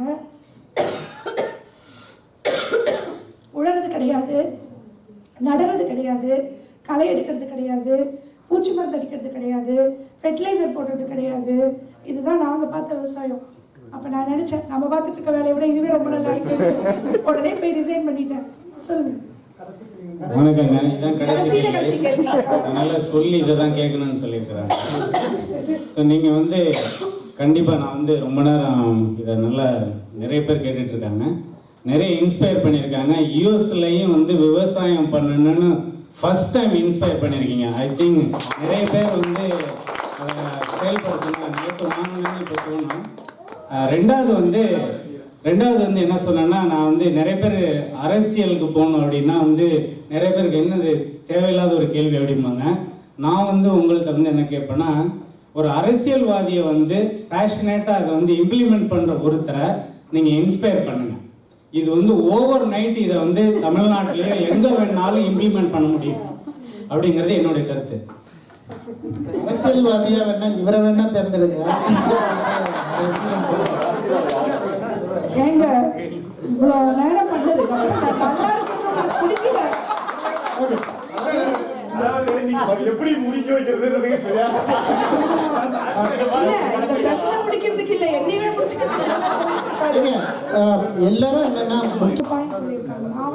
நிலத்தை வாங்குங்கன்னு ஏன் சொல்றேன்னு கேட்டிங்கன்னா, இன்னைக்கு பாருங்க, நம்ம வந்து அகதிகளா மாற்றப்பட்டு ஊரூரா விரட்டப்பட்ட ஒரு சமூகமா இருக்கோம். நாளைக்கு வந்து நம்மளுக்கு வந்து எந்த ஒரு ஊர்ல போய் நம்ம எவ்வளவு செல்வாக்கா இருந்தாலும் வீடெல்லாம் கட்டி இருந்தாலும் எப்ப வந்து நம்ம இந்த ஊரோட ஒரு சமூகமா மாறுவோம்னா ஒரு நிலம் நம்ம கையில இருந்தாதான். அதனால தயவு செஞ்சு அதுக்கு முயற்சி பண்ணுங்க. அது ஒன்றும் நடக்க முடியாத இலக்கொன்னும் கிடையாது. கமிஷன் மூலம் முடிச்சு அதை சாதிக்கலாம். அதனால அதை இல்ல பரவாயில்ல, என்னோட கார்டு இருக்கு, நீங்க வாங்கிக்கோங்க. கேள்விகள் யாரெல்லாம் கேட்க வாய்ப்பு இல்லாம போச்சோ அவங்க எல்லாம் வந்து போன்ல பேசுங்க. எந்த கேமரா பார்க்கணும் தெரியலப்பா, எப்படி எடுக்கிறதா தெரியல எங்களுக்கு. அது வேற தேவதை வேற காரணம். இந்த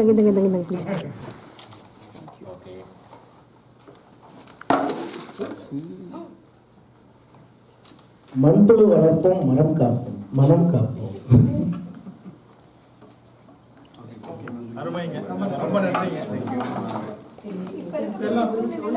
நம்ம லாசன் போடுங்க.